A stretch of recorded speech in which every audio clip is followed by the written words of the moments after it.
Sa loob ng kanyang kotse, si Finn ay abala sa kanyang cellphone. Kausap ang kanyang assistant. I don't care about the costs, Marco.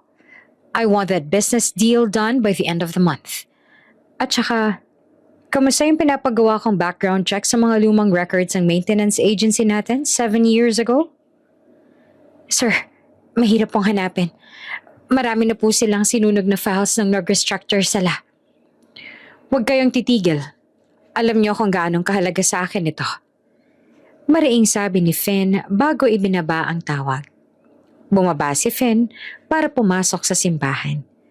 Habang naglalakad siya paakyat sa hagdan ng simbahan, hindi niya napansin ang isang maliit na batang babae na nagmamadaling tumatakbo dahil nakita nito yung nanay niya na paparating.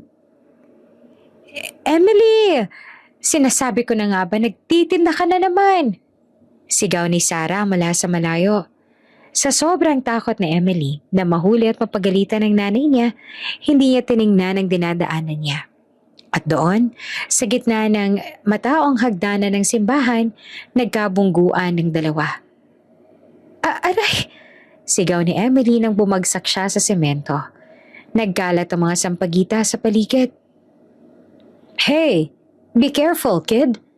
Saad ni Finn habang tinutulungan ang bata na makatayo. Tumingala si Emily. Ang kanyang malalaking mata ay tumama sa mga mata ni Finn. Sa sandaling iyon, parang tumigil ang mundo para kay Finn. May kakaiba sa mukha ng bata. May pamilyar na tingin na para bang nakita niya na noon pa. Pasensya ka na po, sir. Hindi ko po sinasadya. Kabadong sabi ni Emily. It's okay. Nasaktan ka ba? Hindi po, sir. Yung mga sampagita ko lang po. Sayang, nadurog po yung iba. Malungkot na sabi ng bata. Kinuha ni Finn ang wallet niya at naglabas ng 1,000 piso. Eto, pambayad sa mga nasirang bulaklak. Umuwi ka na at huwag ka nang tumakbo sa matataong lugar, okay? Ang laki naman po nito, sir. Wala po akong panukli. Keep the change. Ituring mo na yung tulong ko. Sabi ni Finn bago dumiretso sa loob ng simbahan. Emily, halika rito. Sigaw ni Sarah nang makalapit na siya. Anong ginagawa mo rito? At sino yung lalaking yon? Nay, nabangga ko po siya. Binigyan niya ako ng pera kasi nadurog po yung mga sampagita ko. Nay, tignan niyo. 1,000. Saan siya nagpunta? Emily, hindi tayo tumatanggap ng pera sa kung sino-sino lang. Pumasok na po siya sa loob, Nay. Ang bango-bango niya po. Para po yung sabon sa mall. Kwento ni Emily habang hinihila siya ng nanay niya. Umuwi na tayo. Huwag ka nang babalik dito, Emily. Sinasabihan na kita, delikado rito. At yung perang yan, itatabi natin yan para sa school mo. Pero wag na wag mong iisipin na madali lang makakuha ng pera sa ibang tao. Habang naglalakad sila palayo, muling lumingon si Sarah sa pinto ng simbahan. Isang kakaibang kabang nararamdaman niya sa kanyang dibdib. Hindi niya alam kung bakit, pero parang may humihila sa kanya na bumalik at tignan kung sino ang lalaking yon. Pero nanaig yung takot. Takot na baka yung nakaraan niya ay muli siyang mahanap. Sino ka ba? Tanong ni Sarah sa isip bago niya muling hinila ang anak palayo sa simbahan.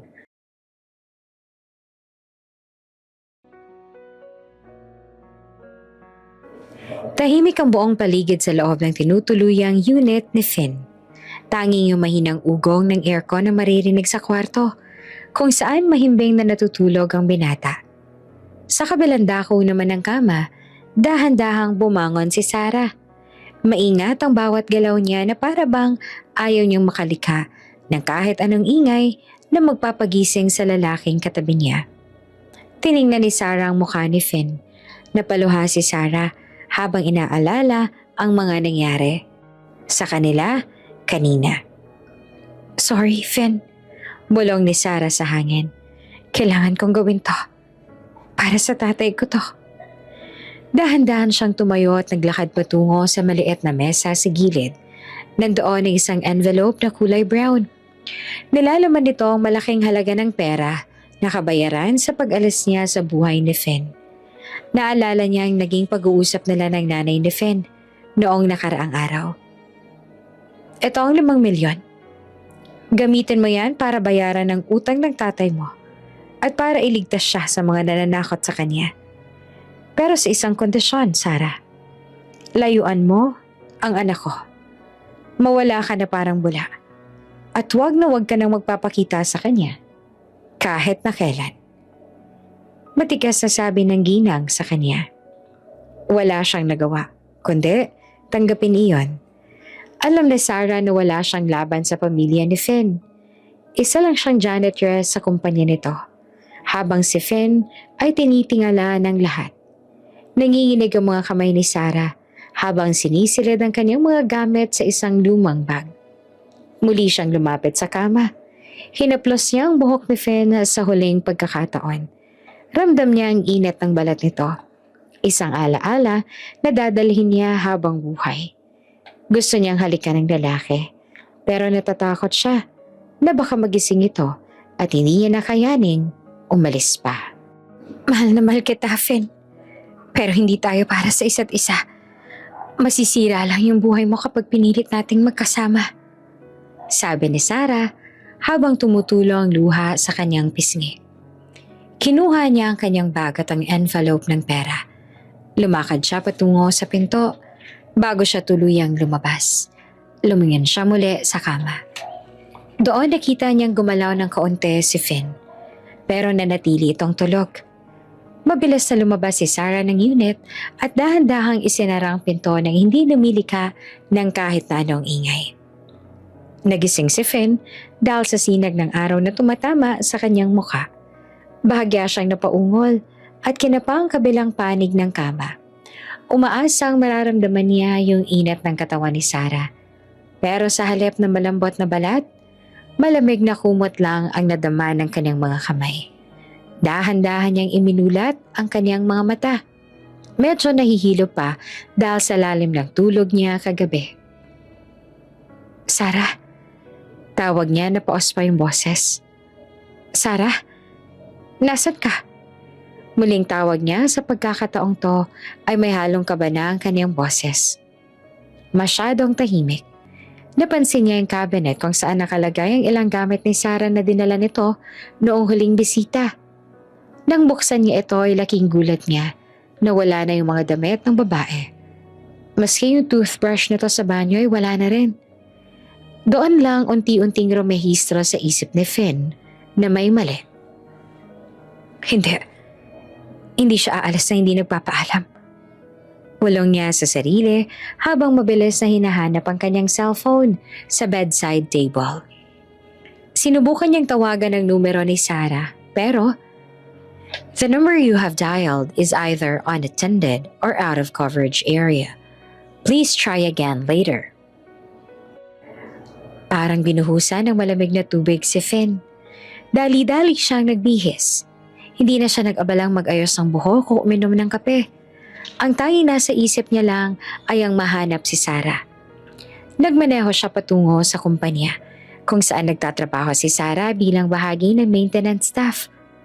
Pagdating niya sa lobby, hindi siya dumiretso sa opisina niya, kundi sa HR department. Nasaan si Sarah Labastida? Tanong niya sa supervisor ng HR. Nahalatang nagulat sa biglaang pagdating ng kanilang CEO na mukhang balisa. Sir Finn, magandang hapon po. Si Sarah po ba? Kabadong tanong ng empleyado habang malbilis sa tinitingnan ng computer. Sir, nag-resign na po siya kaninang madaling araw. Nag-iwan lang po siya ng sulat tsaka ibinalik yung ID niya sa security guard. Resign? Bakit? May sinabi ba siyang dahilan? Saan siya pupunta? Wala pong nakalagay na dahilan, sir. Ang sabi niya sa resignation letter, personal reason daw po. Napahawak si Finn sa kanyang sentido. Hindi siya makapaniwala. Kagabi lang, magkasama silang nangarap. Kagabi lang naramdaman niya ang pagmamahal nito sa bawat haplos at saka halik. Paanong yung isang gabing puno ng pangako na uwi sa ganito? Tingnan niyo yung address niya sa record. Ibigay niyo sa akin ngayon din. Utos ni Finn. Nang makuha niya yung address, mabilis siyang sumakay sa kanyang kotse at pinasibat ito patungo sa isang maliit na apartment kung saan alam niyang nangungupahan si Sarah. Sarah? Sarah! Sarah, buksan mo to, mag-usap tayo. Iho, wala nang nakatira dyan. Kaninang 4:00 ng madaling araw, bitbit yung bag niya, umalis na siya. Sabi niya uuwi raw siya sa probinsya nila at hindi na babalik. Saad ng landlady na nakakita sa kanya. Saan pong probinsya? May iniwan ba siyang letter para sa akin? Desperadong tanong ni Finn. Wala siyang binanggit na lugar, iho. Nagmamadali nga talaga siya. At wala rin sulat. Binayaran niya lang din yung kulang niya sa kuryente tsaka tubig. Tapos ay umalis na. Sagot ng matanda na may halong awa sa kanya. Napaupo si Finn sa tapat ng pinto ng apartment. Bakit, Sarah? Bakit kailangan ganito? Tanong niya sa kawalan. Hindi sumuko si Finn. Tinawagan niya ang kanyang head of security. Gusto kong hanapin ninyo si Sarah Labastida. Gamitin ninyo lahat ng resources natin. I-check niyo lahat ng bus terminal, airport at pantalan. Gusto ko siyang mahanap bago matapos ang araw na to. Lumipas ang mga oras, naging mga araw, at yung mga araw ay naging linggo. Walang mahanap na bakas ni Sarah. Walang record ng kanyang pangalan sa mga flight manifest.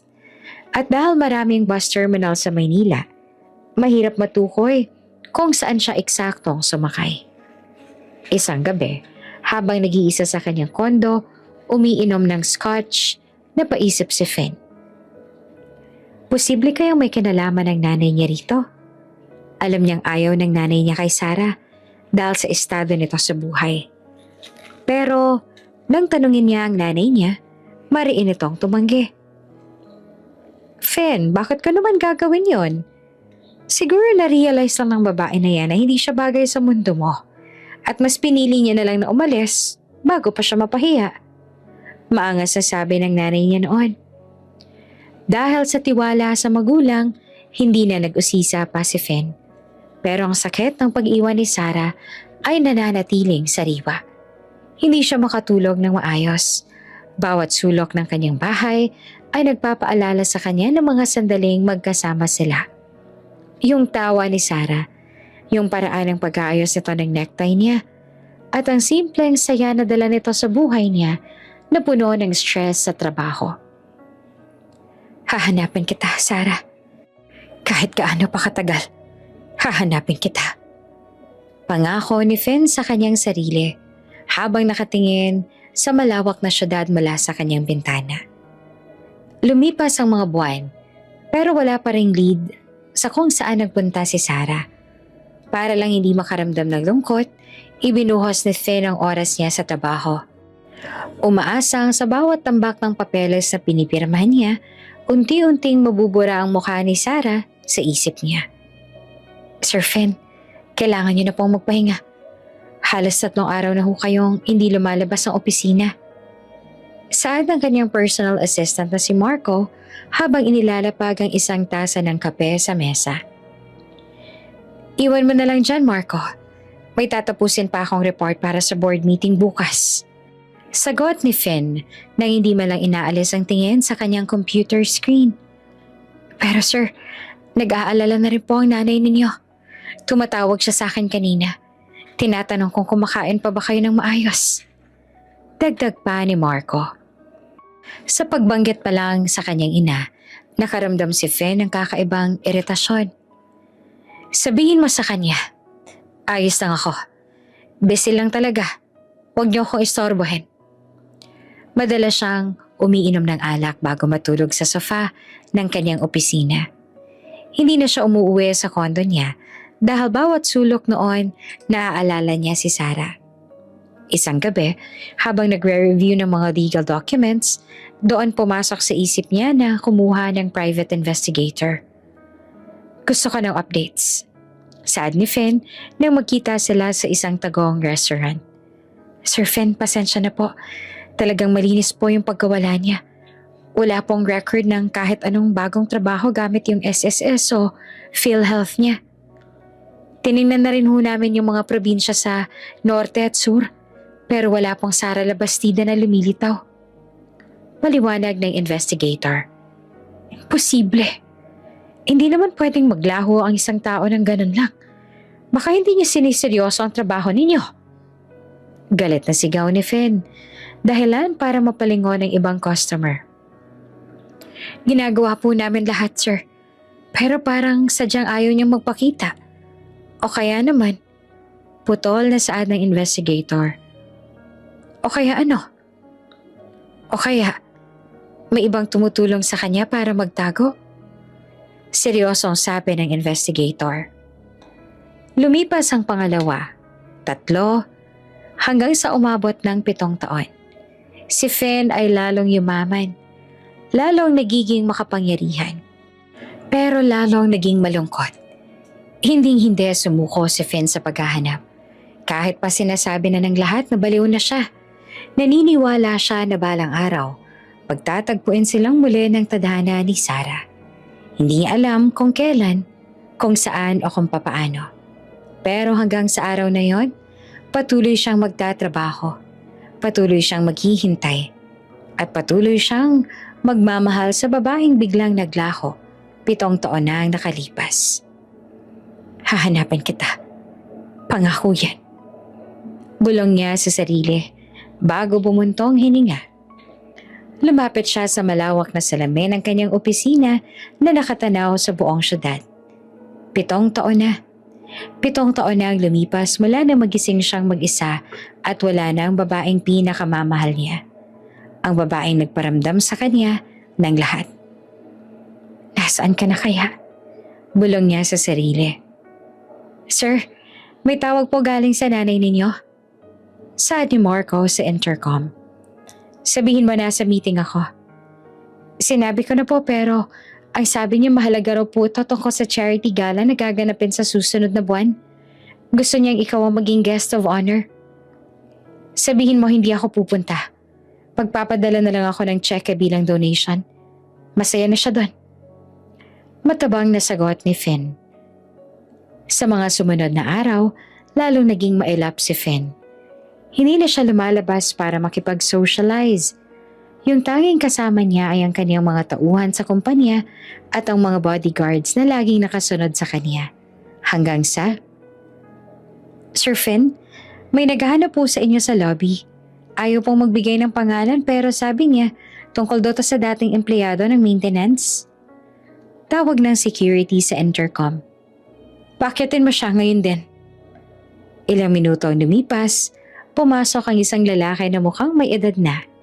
Isa pala ito ang dating katrabaho ni Sarah na nag-resign na rin noon. Sir, balita ko po hinahanap niyo pa rin si Sarah.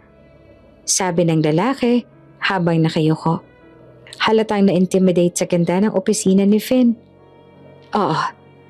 Alam mo ba kung nasaan siya? May balita ka ba? Diretsahang tanong ni Finn. Wala po akong eksaktong address, sir. Pero ang narinig ko po sa usap-usapan noon sa kumpanya, bago siya umalis, may binanggit siyang lugar sa probinsya. Hindi ko lang po sigurado kung doon ba talaga siya nagpunta dahil parang nagmamadali naman siya nung gabing yun. Paliwanag ng lalaki. Anong lugar?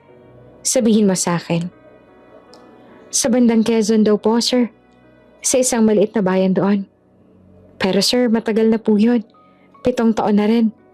Baka po wala na siya doon. Saad ng dating empleyado. Binigyan ni Finn ang lalaki ng isang makapal na sobre ng pera bilang pasasalamat. Pagkaalis nito, agad niyang tinawagan ng kanyang private investigator. Gusto kong i-focus ninyo ang paghahanap sa Quezon. Lahat ng maliliit na bayan. I-check ninyo. At huwag kayong hihinto hanggat wala kayong nahahanap. Pero sa kabila ng bagong lead na to, lumipas ang 1 pang buwan at wala pa ring nahanap na Sara Labastida. Ang tanging nahanap nila ay mga taong may kaparehong pangalan pero hindi yung Sara na hinahanap niya. Sa bawat pagkakataon na nabibigo siya, lalong nagiging masungit si Finn. Walang sino mang empleyado ang gustong makasabay siya sa elevator. Isang araw, habang nagbabasa ng dyaryo, nakita niya ang isang balita tungkol sa mga batang lansangan. Hindi niya alam kung bakit, pero napatigil siya sa pagbabasa. Parang may kung anong kaba sa kanyang dibdib na hindi niya maipaliwanag. Inisip niya na baka dala lang ito ng sobrang pagod at kape. Marco, i-cancel mo lahat ng meetings ko sa Biyernes. Pupunta ako sa simbahan. Biglang sabi ni Finn. Sa simbahan po, sir? Aling simbahan? Gulat na tanong ni Marco. Kahit saan. Basta gusto ko lang lumabas. Pakiramdam ko, mababaliw na ako dito sa loob ng opisina. Sagot ni Finn. Sa kabilang banda naman, mahinang yugyog ang gumising kay Sarah noong mga oras na yon. 7 taon na ang nakalilipas mula nang lisanin niya ang buhay na akala niya ay para sa kanya. Bitbit ang perang ibinigay ng nanay ni Finn, pero ang perang iyon na dapat sana ay magsisilbing panimula nila ay mabilis ding naubos sa mga bayarin sa ospital ng kanyang yumaong ama at sa mga utang na iniwan nito. Nay, gising na po, may pasok pa po ako. Mahinang yugyog ng kanyang isang maliit na kamay. Iminulat ni Sarah ang kanyang mga mata at bumungad sa kanyang mukha ng 8 taong gulang na si Emily. Sa tuwing tinitingnan ni Sarah ang anak, parang nakikita niya si Finn. Ang hugis ng mga mata nito, ang matangos na ilong, at ang matalinong tingin ay nakuha lahat ng bata sa kanyang ama. Gising na si nanay, anak. Sandali lang ha, magluluto lang ako ng sinangag. Saad ni Sarah habang pinipilit na bumangon kahit na masakit ang kanyang likod mula sa maghapong pagtayo sa butik na pinagtatrabahuhan niya. Wag na po, Nay. Kumain na po ako ng tinapay na binili ko sa kanto kanina gamit yung natira kong baon kahapon. Magpahinga ka na po muna. Sabi ni Emily na sa murang edad ay kakikitaan na ng sobrang pag-unawa sa hirap ng kanilang buhay. Napapuntong hininga si Sarah. Pasensya ka na ha, Emily. Kung hindi lang pagod si nanay, masarap sana yung almusal mo. Ayos lang po yun, Nay. Basta po magkasama tayo, busog na ako. Nakangiting sagot ng bata. Pagkatapos maihatid si Emily sa pampublikong paaralan, dumiretso si Sarah sa kanyang trabaho sa isang maliit na butik sa loob ng isang lumang mall. Bilang sales lady, kailangan niya nakatayo ng 8 oras. Nakangiti sa mga customers na madalas ay masusungit pa. Sarah, yung mga bagong dating na stock sa bodega, ayusin mo ha? Kailangan bago mag-lunch naka-display na yan lahat. Utos ng kanyang manager na si Mrs. Victorino. Opo, ma'am. Tapusin ko lang po itong pag-mop dito sa entrance. Sabi ni Sarah. Habang nag-aayos ng mga damit, hindi naman maiwasan ni Sarah na maglakbay ang kanyang isip. 7 taon na, pero parang kahapon lang nung huli niyang makita si Finn. Naalala niya ang gabing yon. Yung huling gabing magkasama sila. Doon niya nalaman na buntis siya. Ilang linggo matapos siyang umalis. Noong una ay natakot siya. Gusto niyang bumalik kay Finn at sabihin ang totoo. Pero naisip niya ang banta ng nanay nito. Naisip niya na baka lalong maging magulo ang buhay ni Finn kung malalaman nitong may anak siya sa isang hamak na janitress lang. Siguro, masaya na siya ngayon. Baka may asawa na siyang mayaman din, gaya ng gusto ng nanay niya. Bulong ni Sarah sa sarili habang sinasabit ang isang mamahaling bestida. Minsan nakikita niya si Finn sa mga dyaryo o sa balita sa TV. Mas lalo itong nagiging seryoso at mukhang masungit. Sarah, tulala ka na naman. Bilisan mo dyan. Sigaw muli ng kanyang manager. Pasensya na po, ma'am. Saad ni Sarah at mabilis na kumilos. Nang sumapit ang hapon, sinundo niya si Emily sa school. Habang naglalakad sila pa uwi, napansin ni Sarah na tinitingnan ni Emily ang mga batang may kasamang tatay na kumakain ng ice cream sa tabi ng kalsada. Nay, Bakit po wala akong tatay? Sabi niyo po dati, nasa malayo siya tsaka nagtatrabaho. Pero bakit hindi po siya nagte-text o kahit tawag man lang? Tanong ni Emily. Ito ang tanong na pinakaayaw sagutin ni Sarah. Anak, busy lang talaga ang tatay mo. Marami kasi siyang ginagawa para sa maraming tao. Pero tandaan mo, mahal na mahal ka nun kahit hindi mo siya nakikita. Pero Nay, nakikita ko po kayong nahihirapan. Nagtatrabaho kayo hanggang gabi. Tapos minsan, hindi na kayo kumakain para lang may baon ako. Kung mahal niya tayo, dapat andito siya para tulungan kayo, 'di ba? Giit ni Emily. Hindi naman nakasagot si Sarah. Paano niyang ipapaliwanag sa isang 8 taong gulang na bata na ang tatay nito ay isa sa pinakamayamang tao sa bansa, pero wala itong kaalam-alam na may anak sila? Paano niya sasabihin na siyang pumili na lumayo para sa kaligtasan ng pamilya nila? Emily, darating din ang araw na mauunawaan mo lahat. Sa ngayon, si nanay na munang bahala sa'yo, ha? Kakayanin natin to. Sabi na lang ni Sarah. Sana po, Nay. Huwag na siyang bumalik. Kasi kung babalik siya ngayon, baka magalit lang ako sa kanya. Iniwan niya kayo nung panahong kailangan niyo siya. Matapang na sabi ng bata. Nagulat naman si Sarah sa lalim ng hugot ng anak niya.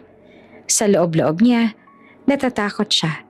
Natatakot siya na balang araw, maging huli na ang lahat para sa kanila ni Finn.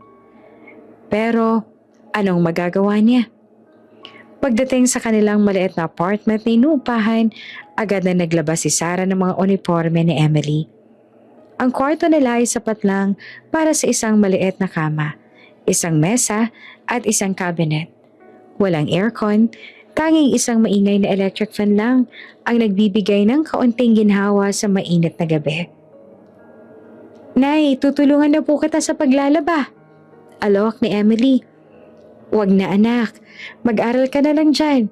Gusto ko kapag lumaki ka, hindi ka magiging gaya ni nanay na pagod sa trabahong katulad nito. Gusto ko makita ka nakaupo sa magandang opisina. Saad ni Sarah. Gusto ko pong maging doktor, Nay. Para kapag sumasakit ang likod ninyo, mapapagaling kita agad ng libre. Sagot naman ni Emily na nagpangiti kay Sarah sa kabila ng pagod. Habang naglalaba, napansin ni Sarah ang birthmark sa braso ni Emily. Hugis ito ng isang maliit na star. Eksaktong-eksakto sa birthmark ni Finn na nasa leeg naman ito. Napahawak si Sarah sa kanyang dibdib. Bawat bahagi ng pagkatao ni Emily ay nagpapaalala sa kanya ng lalaking tinalikuran niya. Finn, kung alam mo lang na may ganito tayong kagandang anak, siguro kahit anong yaman mo, hindi mo to ipagpapalit sa kahit na ano.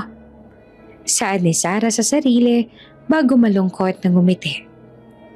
Lumipas ang mga araw na ganito ang routine nila. Mahirap, kapos, pero puno ng pagmamahal. Pero sa likod ng bawat ngiti ni Sarah, nandoon ang pangamba. Paano kung magkasakit siya? Paano kung mawalan siya ng trabaho? At paano kung isang araw, aksidente silang magkatagpo ni Finn? Nay, matulog na po kayo, gabi na po. Tawag ni Emily mula sa kama. Susunod na ako anak, tatapusin ko lang tong huling sanasampay. Sagot ni Sarah. Tumingin naman si Sarah sa bintana, sa mga ilaw ng malalayong building sa syudad. Doon sa isa sa mga pinakamataas na building, alam niyang nandoon ang lalaking minsan niyang tinawag na sa kanya. Isang malalim na buntong hininga nang kumawala sa kanya bago niya pinatay ang ilaw at tumabi sa kanyang anak. Ang tanging kayamanan na nagpapanatili sa kanyang buhay sa gitna ng kahirapan. Sa bawat pikit ng kanyang mga mata, isang panalangin lang laging binibigkas ni Sarah. Sana, kahit anong mangyari, manatiling ligtas ang anak ko. At sana, mapatawad ako ni Finn kung sakaling malaman niyang totoo. 5 pa lang ng umaga, pero gising na ang diwa ni Sarah. Iba ang pagod ni Sarah ngayon. Parang hindi sapat ang ilang oras na tulog para bawiin yung lakas na naubos niya sa pagtatrabaho bilang sales lady. Kahapon ay dinala siya sa iba't ibang branch ng butik dahil kulang sila sa tao.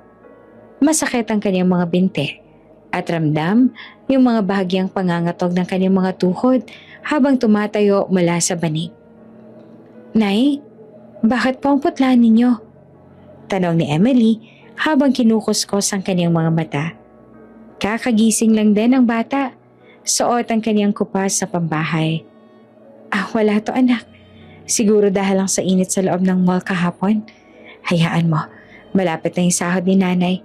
Bibilang kita ng bagong sapatos para sa school." Pilit ng ngiting sagot ni Sarah. "Nay, hindi ko naman po kailangan ng bagong sapatos. Maayos pa naman po tong suot ko. May kaunting butas lang sa swelas pero kaya pa po tong idikit ni Mang Tino sa kanto." Saad ni Emily. "Dapat po, ibili niyo na lang po ng gamot yung ubo ninyo. Gabi-gabi po kayong naririnig na umuubo. Akala niyo lang po tulog na ako pero naririnig ko po kayo." Natigilan si Sarah. Masyadong mapagmasid ang anak niya. "Huwag mo nang alalahanan si nanay. Ang mahalaga, makapag-aral ka ng mabuti. Yun lang ang tanging hiling ko sa iyo, Emily." Saad ni Sarah habang inahaplos ang pisngi ni Emily. Lumipas ang mga oras at dinala na ni Sarah ang anak sa school bago dumiretso sa trabaho. Sa butik, lalong naging mahigpit ang kanyang manager. Maraming bagong dating na mga damit mula sa abroad at kailangang ma-inventory lahat yon. Bago matapos ang araw, habang nagbibilang ng stocks, biglang nakaramdam si Sarah ng pagkahilo. Kumapit siya sa rack ng mga damit para hindi matumba. "Sarah, ano ba? Magtatrabaho ka ba o magpapakitang gilas sa pag-iinarte?" Bulyaw ni Mrs. Victorino. "Pasensya na po, ma'am. Medyo nahilo lang po ako. Hindi po yata ako nakapag-almusal ng maayos kanina." Mahinang paliwanag ni Sarah. "Kung hindi mo kayang gawin ang trabaho mo, marami diyang aplikante na handang pumalit sa'yo. Huwag mong idadahilan ng gutom sa akin. Lahat tayo dito gutom at pagod." Banta ng matanda. Pinilit ni Sarah na magpatuloy. Sa bawat pagyuko at pag-angat niya ng mga kahon, ang tanging nagpapatatag sa kanya ay ang mukha ni Emily. Naaalala niya noong sanggol pa ang bata. Wala siyang pambili ng gatas noon dahil kakaalis lang niya sa trabaho niya bilang labandera. Dahil sa sobrang hina ng katawan pagkatapos manganak, umiiyak yung bata sa gutom. At tanging asukal na hinalo sa maligamgam na tubig ang naibigay niya. Doon siya nangako sa sarili na hindi na muling magugutom ang anak niya. Kahit pa magpapakapagod siya hanggang sa huling hininga niya. Habang nag-aayos ng display sa harap ng salamin ng butik, napansin ni Sarah ang sariling refleksyon. Malayong malayo na siya sa Sarah na nakilala ni Finn. 7 taon na ang nakakalipas. Ang dati niyang makinis na balat ay para bang natuyo na sa hirap. At ang kanyang mga mata ay may malalalim na itim sa ilalim dahil sa puyat. "Kung makita mo kaya ako ngayon, Finn, makikilala mo pa ba ako?" Tanong niya sa isip niya. "O baka naman, dire-diretso ka lang kasi mukha na akong basahan sa paningin mo." Nang sumapit ang lunch break, imbes na bumili ng pagkain, uminom na lang si Sarah ng maraming tubig. Yung perang pambili sana niya ng pagkain ay itinabi niya sa loob ng kanyang medyas. Yon ang kanyang emergency fund para sa mga bayarin sa school ni Emily. Ang pagiging single mom ay hindi biro. Lalo na kung wala kang ibang maaasahan, kundi ang sarili mong mga kamay. "Sarah, eto kumain ka na muna.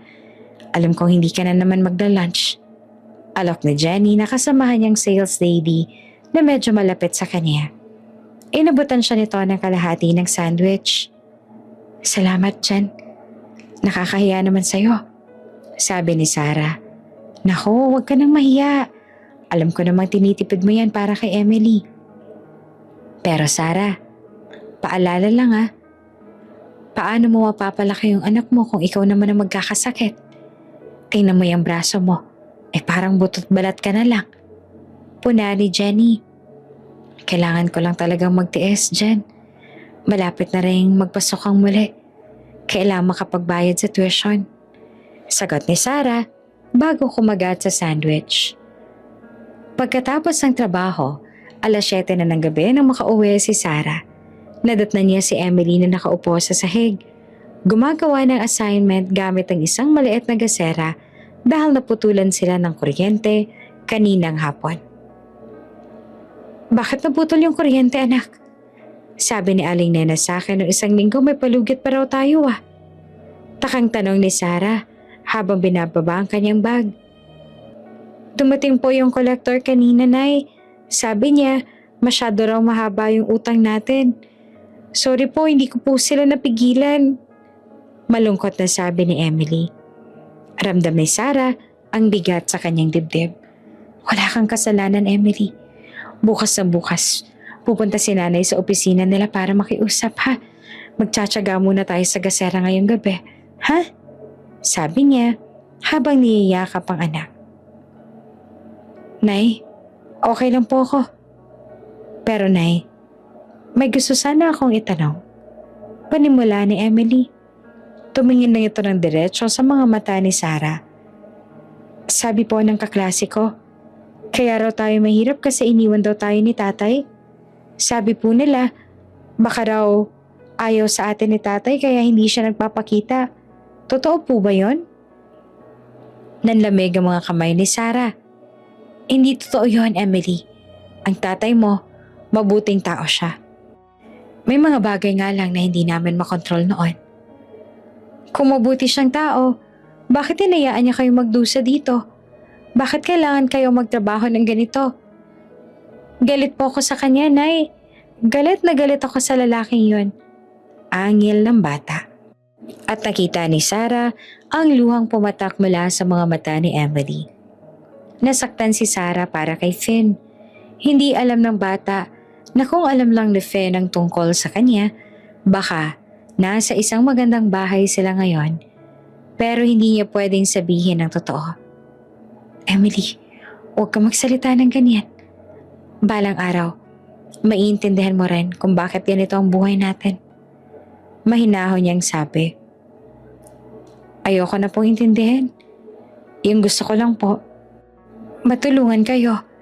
Ayoko na makita kayong umiiyak sa gabi kapag akala niyo tulog na ako. Sabi ni Emily bago to humiga sa banig at tumalikod. Hindi naman nakatulog si Sarah ng gabing yon. Nakatingin lang siya sa kisame ng kanilang apartment. Yung galit ni Emily kay Finn ay para bang isang lason na dahan-dahang kumakalat. At ang masakit, wala siyang magawa para pigilan yon nang hindi inilalantad ang lihim na 7 taon niyang pinangalagaan. Sa mga sumunod na araw, naging mas matipid si Sarah. Pumasok siya sa isang sideline, yung paglalabas sa gabi para sa mga kapitbahay.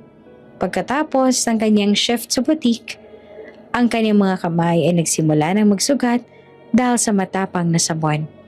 Pero tiniis niya yung hapde. Bawat pisong kinikita ay mahalaga. Isang hapon, habang naglalakad siya pauwi galing sa lounge at boutique, nakita niya yung isang poster sa isang billboard. Nandoon yung malaking mukha ni Finn. Mukhang mas bata ito doon, pero ang mga mata ay may dating natalas. Napahinto si Sarah sa gilid ng kalsada. Tinitigan niya ang lalaking minahal niya. Ang layo mo na talaga, Finn. Sobrang yaman mo na. At ako, eto, naglalaban ng damit ng ibang tao para lang may pambili ng bigas. Saad niya sa sarili. Hindi na malaya ni Sarah na may luhang tumatakas sa kanyang mga mata.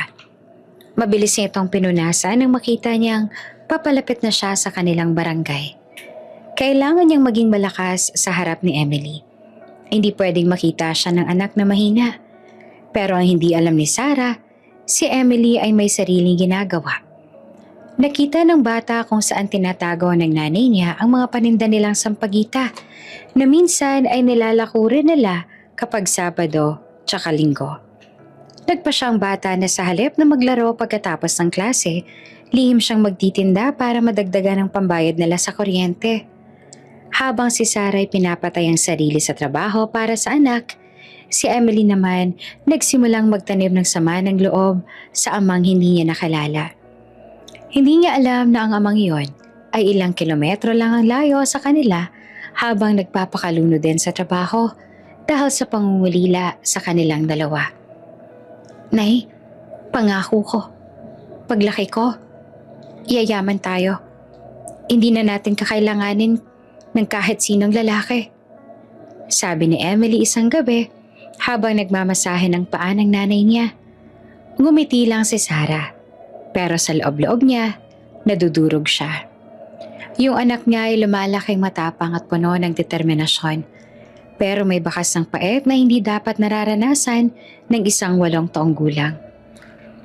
Sana, pagdating ng araw na yon, hindi pa huli ang lahat para sa pamilyang to. Saad ni Sarah bago pumikit.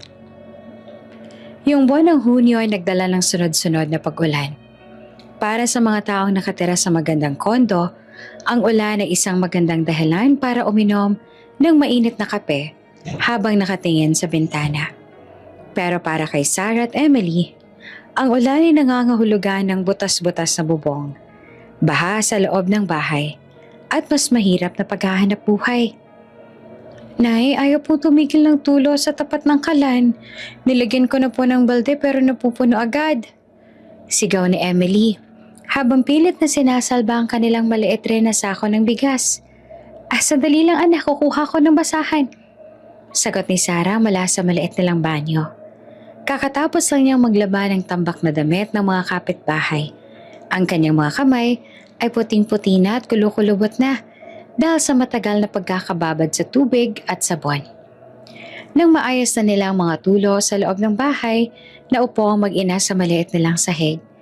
Tanging isang pirasong tuyo at kaunting kanin ang pagsasaluhan nila para sa hapunan. Nakita ni Sarah na tinitingnan ni Emily ang ulam nila. Pagkatapos ay tumingin ito sa kanya. Nay, bakit po ba tayo lagi yung nahihirapan? Yung mga kaklase ko po may mga bagong payong. Ako po, plastic na lang yung ginagamit ko kapag malakas yung ulan. Mahinang sabi ni Emily. Napahinto si Sarah sa pagsubo. Emily, hindi naman habang buhay ganito tayo. Nag-iipon si nanay, di ba? Konting tiis pa anak. Kapag nakaluwag-luwag tayo, bibilhan kita ng pinakamagandang payong na may drawing pa ng paborito mong cartoon character. Saad ni Sarah habang pilit na pinapakalma ang kanyang kalooban. Nay, hindi ko naman po kailangan ng mahal na gamit. Ang gusto ko lang po, wag na po kayong maglalaba hanggang madaling araw. Naririnig ko po kayong humihinga ng malalim kapag sumasakit ang likod ninyo. Kaya galit na galit po ako sa tatay ko, Nay. Kung nandito siya, hindi kayo magkakaganito. Muling sumiklab ang galit sa mga mata ng bata. Anak, huwag mong sabihin yan. Hindi natin alam ang sitwasyon. Depensa ni Sarah. Kahit na sa loob niya, ay may bahagi ring nasasaktan para sa sarili. Ano pa bang hindi alam? 8 taon na, Nay. 8 taon na ako. Pero ni anino niya, hindi ko nakita. Baka naman nakalimutan niya na talaga tayo. O baka naman ayaw niya lang talaga sa atin. Dugtong pa ni Emily. Bago to mabilis na tumayo at humiga sa kanilang banig at tinalikuran ng nanay niya. Naiwang tulala si Sarah. Hindi niya alam kung paanong hihingi ng kapatawaran ng anak para sa isang kasalanang hindi naman niya ginusto. Kinabukasan, pumasok si Sarah sa butik na mabigat ang pakiramdam. Lalo siyang pinahihirapan ng kanyang supervisor. Pinagbubuhat siya ng mabibigat na box ng sapatos kahit na alam nitong masama ang kanyang pakiramdam. Sa kalagitnaan ng trabaho, biglang nanlabo ang kanyang paningin. Sarah, yung display sa bintana, ayusin mo. May mga VIP na darating mamaya. Kailangan maganda ang ayos ng mga mannequin. Sigaw ni Mrs. Victorino. Opo, ma'am. Sagot ni Sarah. Habang inaayos ang buhok ng mannequin, nakita niya sa salamin ng isang pamilyang naglalakad sa labas. Isang lalaking nakasuit, isang babaeng nakadress, at isang batang babaeng kasing edad ni Emily. Masaya silang nagtatawanan. Napahawak pa si Sarah sa kanyang tiyan. Naaalala niya ang mga pangarap nila ni Finn noon. Sana, tayo yan, Finn. Bulong niya. Dahil sa sobrang pagod, hindi na nakayanan ni Sarah ang mag-overtime sa paglalaban ng gabing yon. Pag-uwi niya ay nadatnan niyang tulog na si Emily. Pero may napapansin siya sa bag ng bata. May mga barya doon na hindi niya binigay. Kinuha niya ang maliit na petaka ni Emily at nakita ang halos 100 piso na puro barya. Saan galing ang perang to? Tanong ni Sarah sa sarili. Kinabahan siya. Inisip niya na baka kung ano nang ginagawa ng anak para makatulong sa kanya. Maaga siyang gumising para tanungin ang anak. Emily, saan galing yung pera sa bag mo? Huwag mong sabihin kumuha ka ng hindi sa'yo. Hindi po, Nay. Nagbenta po ako ng sampagita kahapon pagkatapos ng klase. Yung mga natirang bulaklak niyo sa basket, kinuha ko po tsaka inilako ko sa tapat ng simbahan. Matapang na sagot ni Emily. Ano? Emily, sinabi ko naman sa'yo, di ba? Mag-aral ka na lang. Bakit ka nagtitinda sa kalsada? Delikado doon. Maraming sasakyan. Maraming masasamang tao. Galit na sigaw ni Sarah. Ito ang unang pagkakataon na napagtaasan niya ng boses ang anak. Gusto ko lang naman pong makatulong. Nakikita ko pong hindi na kayo kumakain para lang may pambaon ako, Nay. Ayoko naman po na maging pabigat. Sigaw din ni Emily habang umiiyak. Napaluhod si Sarah at niyakap ang anak. Hindi ka pabigat, Emily. Ikaw ang buhay ko. Ikaw ang dahilan kung bakit ako bumabangon araw-araw, pero pakiusap. Huwag mo nang uulitin yon. Hindi ako mapapatawad ang sarili ko kapag may nangyaring masama sa'yo. Saad ni Sarah habang humahagulgol. Promise po, Nay. Huwag na po kayong umiyak. Sabi ni Emily habang pinapahid ang luha ng nanay niya. Pero kahit nangako si Emily, alam ni Sarah na ang bata ay may sariling paninindigan. Nakita niya sa mga mata nito ang determinasyong hango sa tatay nito. Si Finn ay hindi sumusuko sa gusto niya at ganun din si Emily. Yung pagiging matigas ang ulo ay isang katangiang namana nito sa lalaking hindi man lang alam na may anak siya. Lumipas ang mga linggo at ang sitwasyon ng mag-ina ay hindi nagbago. Sa katunayan, lalong naghirap ang kanilang kalagayan dahil nagtaas ng upa ang kanilang landlady. Kailangan ni Sarah ng dagdag na pera. Nagbasya siyang kumuha ng trabaho bilang part-time dishwasher sa isang restaurant sa gabi pagkatapos ng kanyang shift sa boutique. Jen, pwede mo ba akong samahan mamaya sa agency? Mag-a-apply sana ako ng dagdag na sideline. Tanong ni Sarah sa kanyang kaibigan. Sarah, mamamatay ka yan sa ginagawa mo. Halos 4 na oras na nga lang yung tulog mo sa isang araw. Tingnan mo nga yung mukha mo, wala ka ng kulay. Pag-aalala ni Jenny. Kailangan, Jen. Malapit na yung birthday ni Emily. Gusto ko malang siyang maibili ng kahit isang cake tsaka maliit na regalo.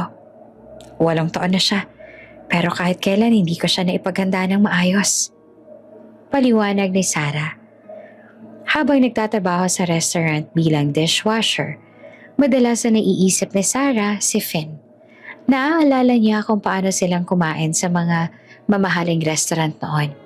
Ngayon, siya'y naguhugas ng mga platong pinagkainan ng mga taong katulad ni Finn. Isang gabi, habang pauwi si Sarah, nakakita siya ng isang lalaki na nakatayo sa tapat ng kanilang eskinita. Kinabahan siya. Akala niya ay isa to sa mga naniningil ng utang o di kaya ay masamang tao.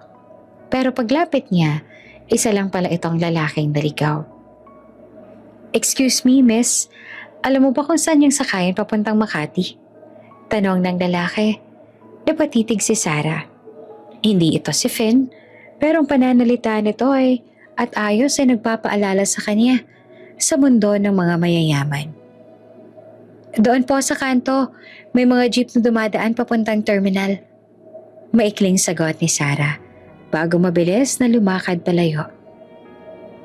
Pagdating sa bahay, nadatnan niyang gising pa si Emily. Nakaupo yung bata sa tapat ng bintana habang nakatingin sa mga bituin. Nay, sabi ni teacher, bawat bituin daw may pangalan at yung pinakapaliwanag na bituin, tatawagin ko siyang tatay. Kasi kahit anong tingin ko, hindi ko siya maabot. Ang layo-layo niya, sabi ni Emily. Nadurog ang puso ni Sarah. Emily, balang araw, maaabot mo rin lahat ng gusto mo. Hindi man ngayon anak, pero pangako ni nanay, gagawin ko lahat para maging maliwanag din ang buhay mo. Saad niya. Nay, hindi ko naman kailangan ng kahit na ano. Ikaw lang, okay na. Sagot ng bata bago yumakap sa kanya. Sa mga sumunod na araw, si Emily patuloy na nagpaplano. Alam niyang nahihirapan ang nanay niya at hindi siya papayag na manood lang.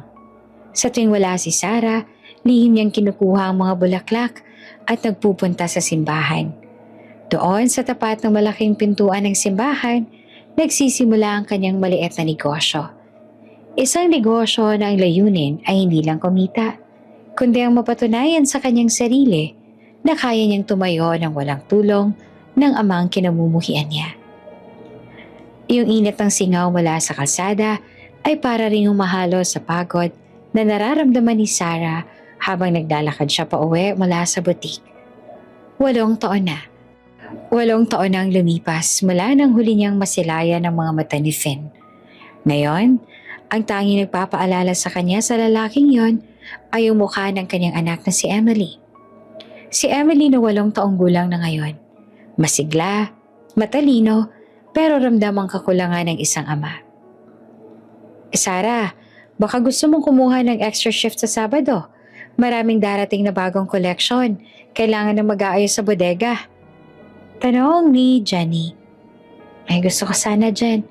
Pero kailangan kong samahan si Emily sa school activity niya. Minsan na nga lang ako makakabawi sa kanya, baka magtampo pa. Sagot ni Sarah habang nag-aayos ng gamit. Sa bagay, pero grabe ka rin ano, Sarah? Halos wala ka ng pahinga. Yung sahod mo ba, sapat pa sa inyo? Kulang na kulang, Jen. Yung upa sa bahay, tumaas na naman. Tapos yung kuryente pa. Kaya nga kahit pagod, kailangan kumilos. Mahirap maging single mom. Lalo na kung wala kang inaasahan, kundi ang sarili mo. Buntong hininga ni Sarah. Habang naglalakad sa mataong bangketa, hindi maiwasan ni Sarah na mapatingin sa mga billboard. Nakita niya ang isang pamilyar na pangalan ng kumpanya. Nandoon ang mukha ni Finn. Mas mature na, mas seryoso, at mukhang mas matigas ang puso. Hindi niya maiwasang mapahinto at itigan yung billboard. Finn, napakalayo mo na talaga. Siguro, kung alam mo lang na may anak ka, hindi ka maniniwala. Baka isipin mo pa na pera lang ang habol ko, gaya ng sabi ng nanay mo. Sad ni Sarah sa sarili habang nakatingin sa billboard. Pagdating niya sa kanilang maliit na apartment, wala si Emily. Kaya naman kinabahan si Sarah. Emily? Anak? Tawag niya pero tanging katahimikan ang sumagot. Pumunta siya sa kusina at nakita ang isang maliit na sulat sa ibabaw ng mesa. Nay, nasa simbahan lang po ako. Huwag po kayo mag-aalala. Uuwi po ako bago dumilim. Mahal ko po kayo. Napaupo si Sarah sa upuan. Alam niya nagsisinungaling si Emily. Alam niyang pumupunta ang anak sa simbahan, hindi para magdasal, kundi para magbenta ng sampagita. Ilang beses niya nang pinagbawalan ng bata, pero sadyang matigas ang ulo nito. Manang-mana sa ama. Bakit ba kailangang maging ganito ang buhay natin? Bulong ni Sarah habang hinahaplos ang kanyang muka Nabakas na ang hirap. Sa kabilang dako, si Emily naman ay masayang nag-aalok ng sampagita sa mga taong pumapasok at lumalabas ng simbahan. Sampagita po, ma'am. Pansabit po sa altar, mabango po ito. Masiglang tawag ng bata. Isang matandang babae ang lumapit at bumili. Oops! May break muna. Gusto mo bang ma-shoutout dito sa channel ni Ate Jane? Mag-comment lang ng lesson you learned from the latest story uploaded. Dahil pipili kami ng isang best comment of the day para i-shoutout sa susunod na upload. Kaya huwag kalimutang mag-iwan ng lesson you learned after you watch this video. Maraming salamat! Shoutout nga pala kina Celia Meneses from Nice, France, Eugene Jimenez from Arizona, USA, at Emma Singkoy.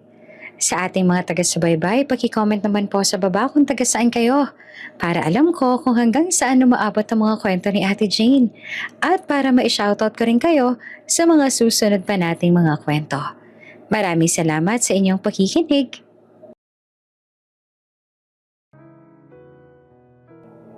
Bata, bakit ka nagtitinda rito? Nasaan ang nanay mo?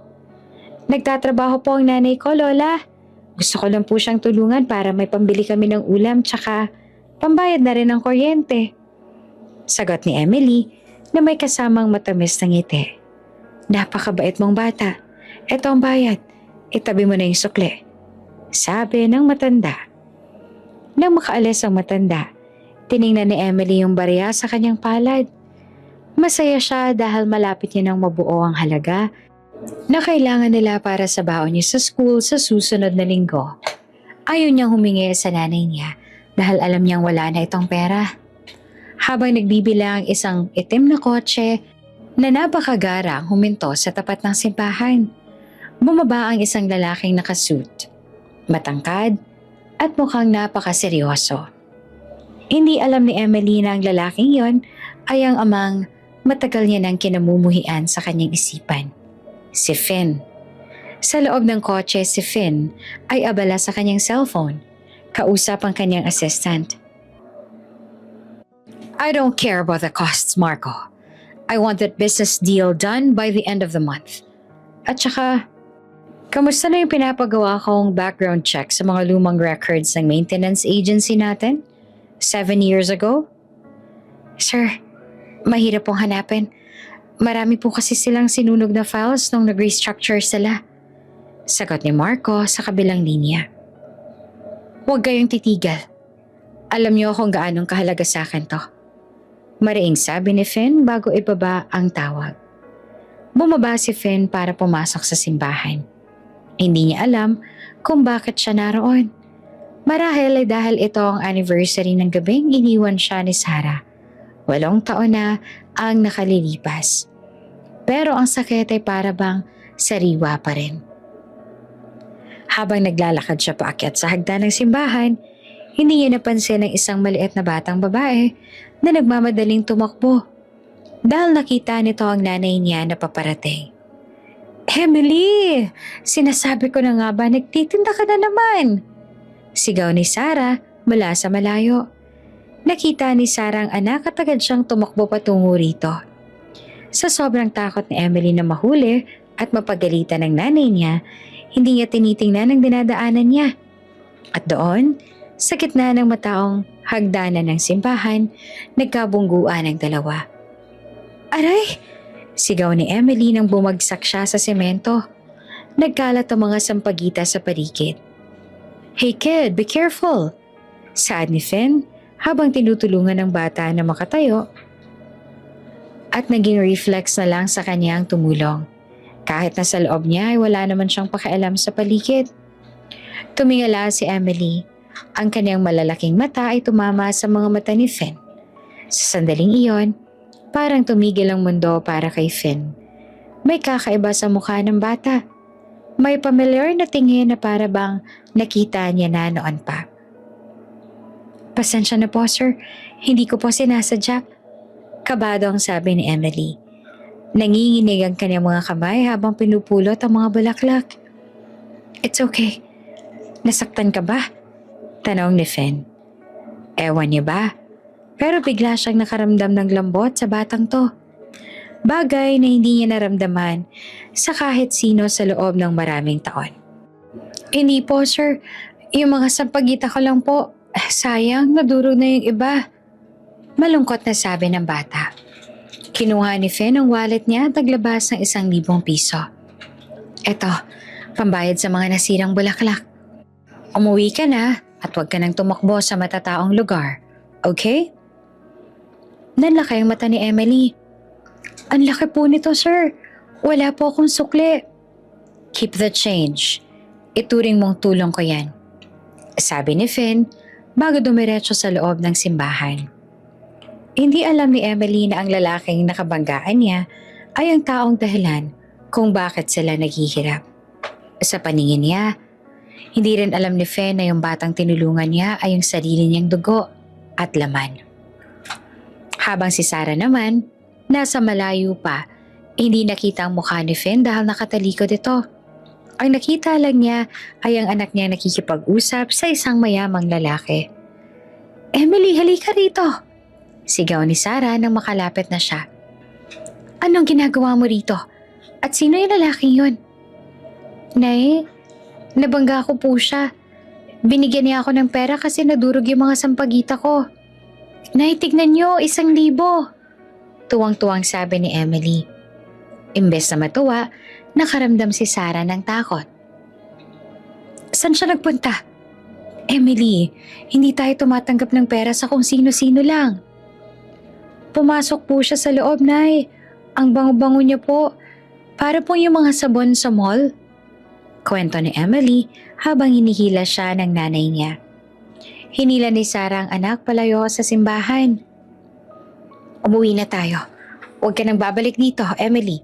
Sinasabihan na kita. Delikado rito. At yung perang yan, itatabi natin yan para sa school mo. Pero, huwag mong iisipin na madali lang makakuha ng pera sa ibang tao. Habang naglalakad sila palayo, muling lumingon si Sarah sa pinto ng simbahan. Isang kakaibang kabang naramdaman niya sa kanyang dibdib. Hindi niya alam kung bakit, pero parang may humihila sa kanya na bumalik at tingnan kung sino ang lalaking yon. Pero nanaig ang takot. Takot na baka ang nakaraan niya ay muli siyang mahanap. Sa loob ng simbahan, naupo si Finn sa mga upuan sa likuran. Tumingin siya sa altar pero ang isip niya ay nandoon pa rin sa batang babae sa labas. Bakit parang pamilyar siya? Tanong niya sa sarili. Hinaplos niya ang kanyang leeg. Sa tapat ng kanyang birthmark, isang habit na ginagawa niya tuwing malalim ang iniisip. Hindi niya alam na ang batang yon ay may kaparehong marka sa braso. At hindi rin niya alam na ang nanay ng batang yon ay yung babaeng 7 taon niya nang hinahanap araw-araw. Lord, kung nasaan man si Sarah, sana bigyan niyo po ako ng pagkakataon na makita siya ulit. Kahit isang beses lang. Saad ni Finn habang nakapikit ang mga mata sa loob ng tahimik na simbahan. Pag-uwi ni na Sarah at Emily sa kanilang maliit na bahay, hindi mapakali si Sarah. Emily, anong itsura ng lalaki? Tanong niya habang nagluluto ng hapunan. Matangkad po, Nay. Tapos napakaseryoso ng mukha pero mabait naman po siya. May kotse po siyang itim na malaki. Sagot ni Emily habang nag-aayos ang kanyang gamit sa school. Nakahinga ng maluwag si Sarah. Maraming mayayaman sa Maynila na may kotseng itim. Imposible namang si Finn yon. Bakit naman pupunta ang isang tulad niya sa simbahang to? Marahil ay namamasyal lang o kaya ay may business meeting malapit sa area. Huwag mo na siyang isipin. Ang mahalaga, hindi ka nasaktan. Pero Emily, pangako mo sa akin. Hindi ka na magbebenta ng sampagita, ha? Opo, Nay. Pangako po. Sabi ni Emily, pero sa loob-loob niya ay gusto niyang makita ulit ang lalaking yon para magpasalamat ng maayos. Hindi niya alam kung bakit, pero pakiramdam niya ay ligtas siya nung sandaling hinawakan siya nito sa balikat. Yung gabing yon ay naging tahimik para sa mag-ina. Pero para kay Finn, pakiramdam niya ay napupuyat na siya sa kakaisip. Hindi mawala sa isip niya ang mga mata ng bata. Ang mga mata ni Sarah. Imposible. Bulong ni Finn habang nakatingin sa portrait ni Sarah na palihim niyang pinagawa sa isang artist based sa alaala niya. Bata lang yon, Finn. Maraming bata naman na may ganoong mata. Huwag kang assuming. Mainit ang sikat ng araw sa labas ng simbahan. Pero hindi ito inalintana ni Emily. Alam niyang maraming tao ang magsisimba.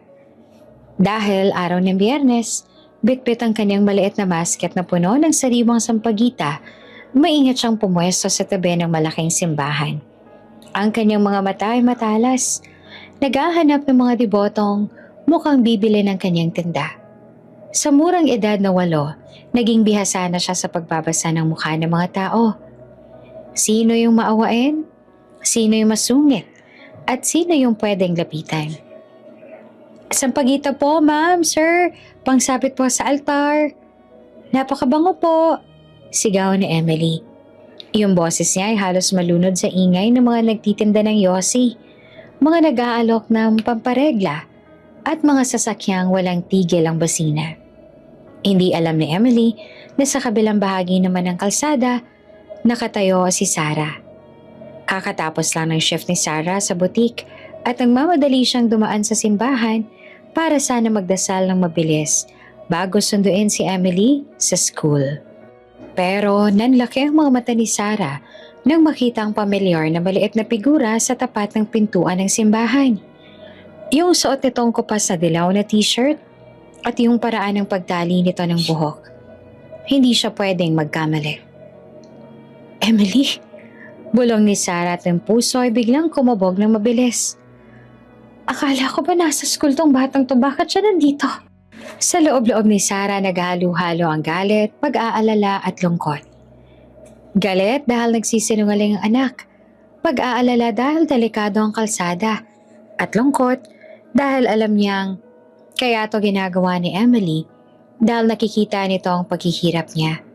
Sa sandaling yon, isang itim na SUV ang huminto sa tapat mismo ng korbada. Bumaba ang isang lalaking nakaasul na polo. Nakasuot ng mamahaling salamin. May mga aura na para bang pag-aari niya ang buong paligid. Si Finn iyon. Sir Finn, dito na lang po ba kayo? Tanong ng driver. Oo, dyan ka na lang. May kakausapin lang ako sa loob. Sagot naman ni Finn. Bagaman ang totoo ay gusto lang niyang mapag-isa. Habang naglalakad si Finn patungo sa pasukan, nakita ni Emily ang pagkakataon. Nakita niya ang lalaking mukhang napakayaman. Sir, bili na po kayo ng sampagita. Para po sa swerte, sir. Saad ni Emily habang tumatakbo papalapit kay Finn. Hindi naman napansin ni Emily na nakasunod na pala sa kanya ang kanyang nanay. Sa kabilang dako, si Sarah ay patakbong lumalapit. Handang hablutin yung anak. Emily, tumigil ka dyan! Sigaw ni Sarah.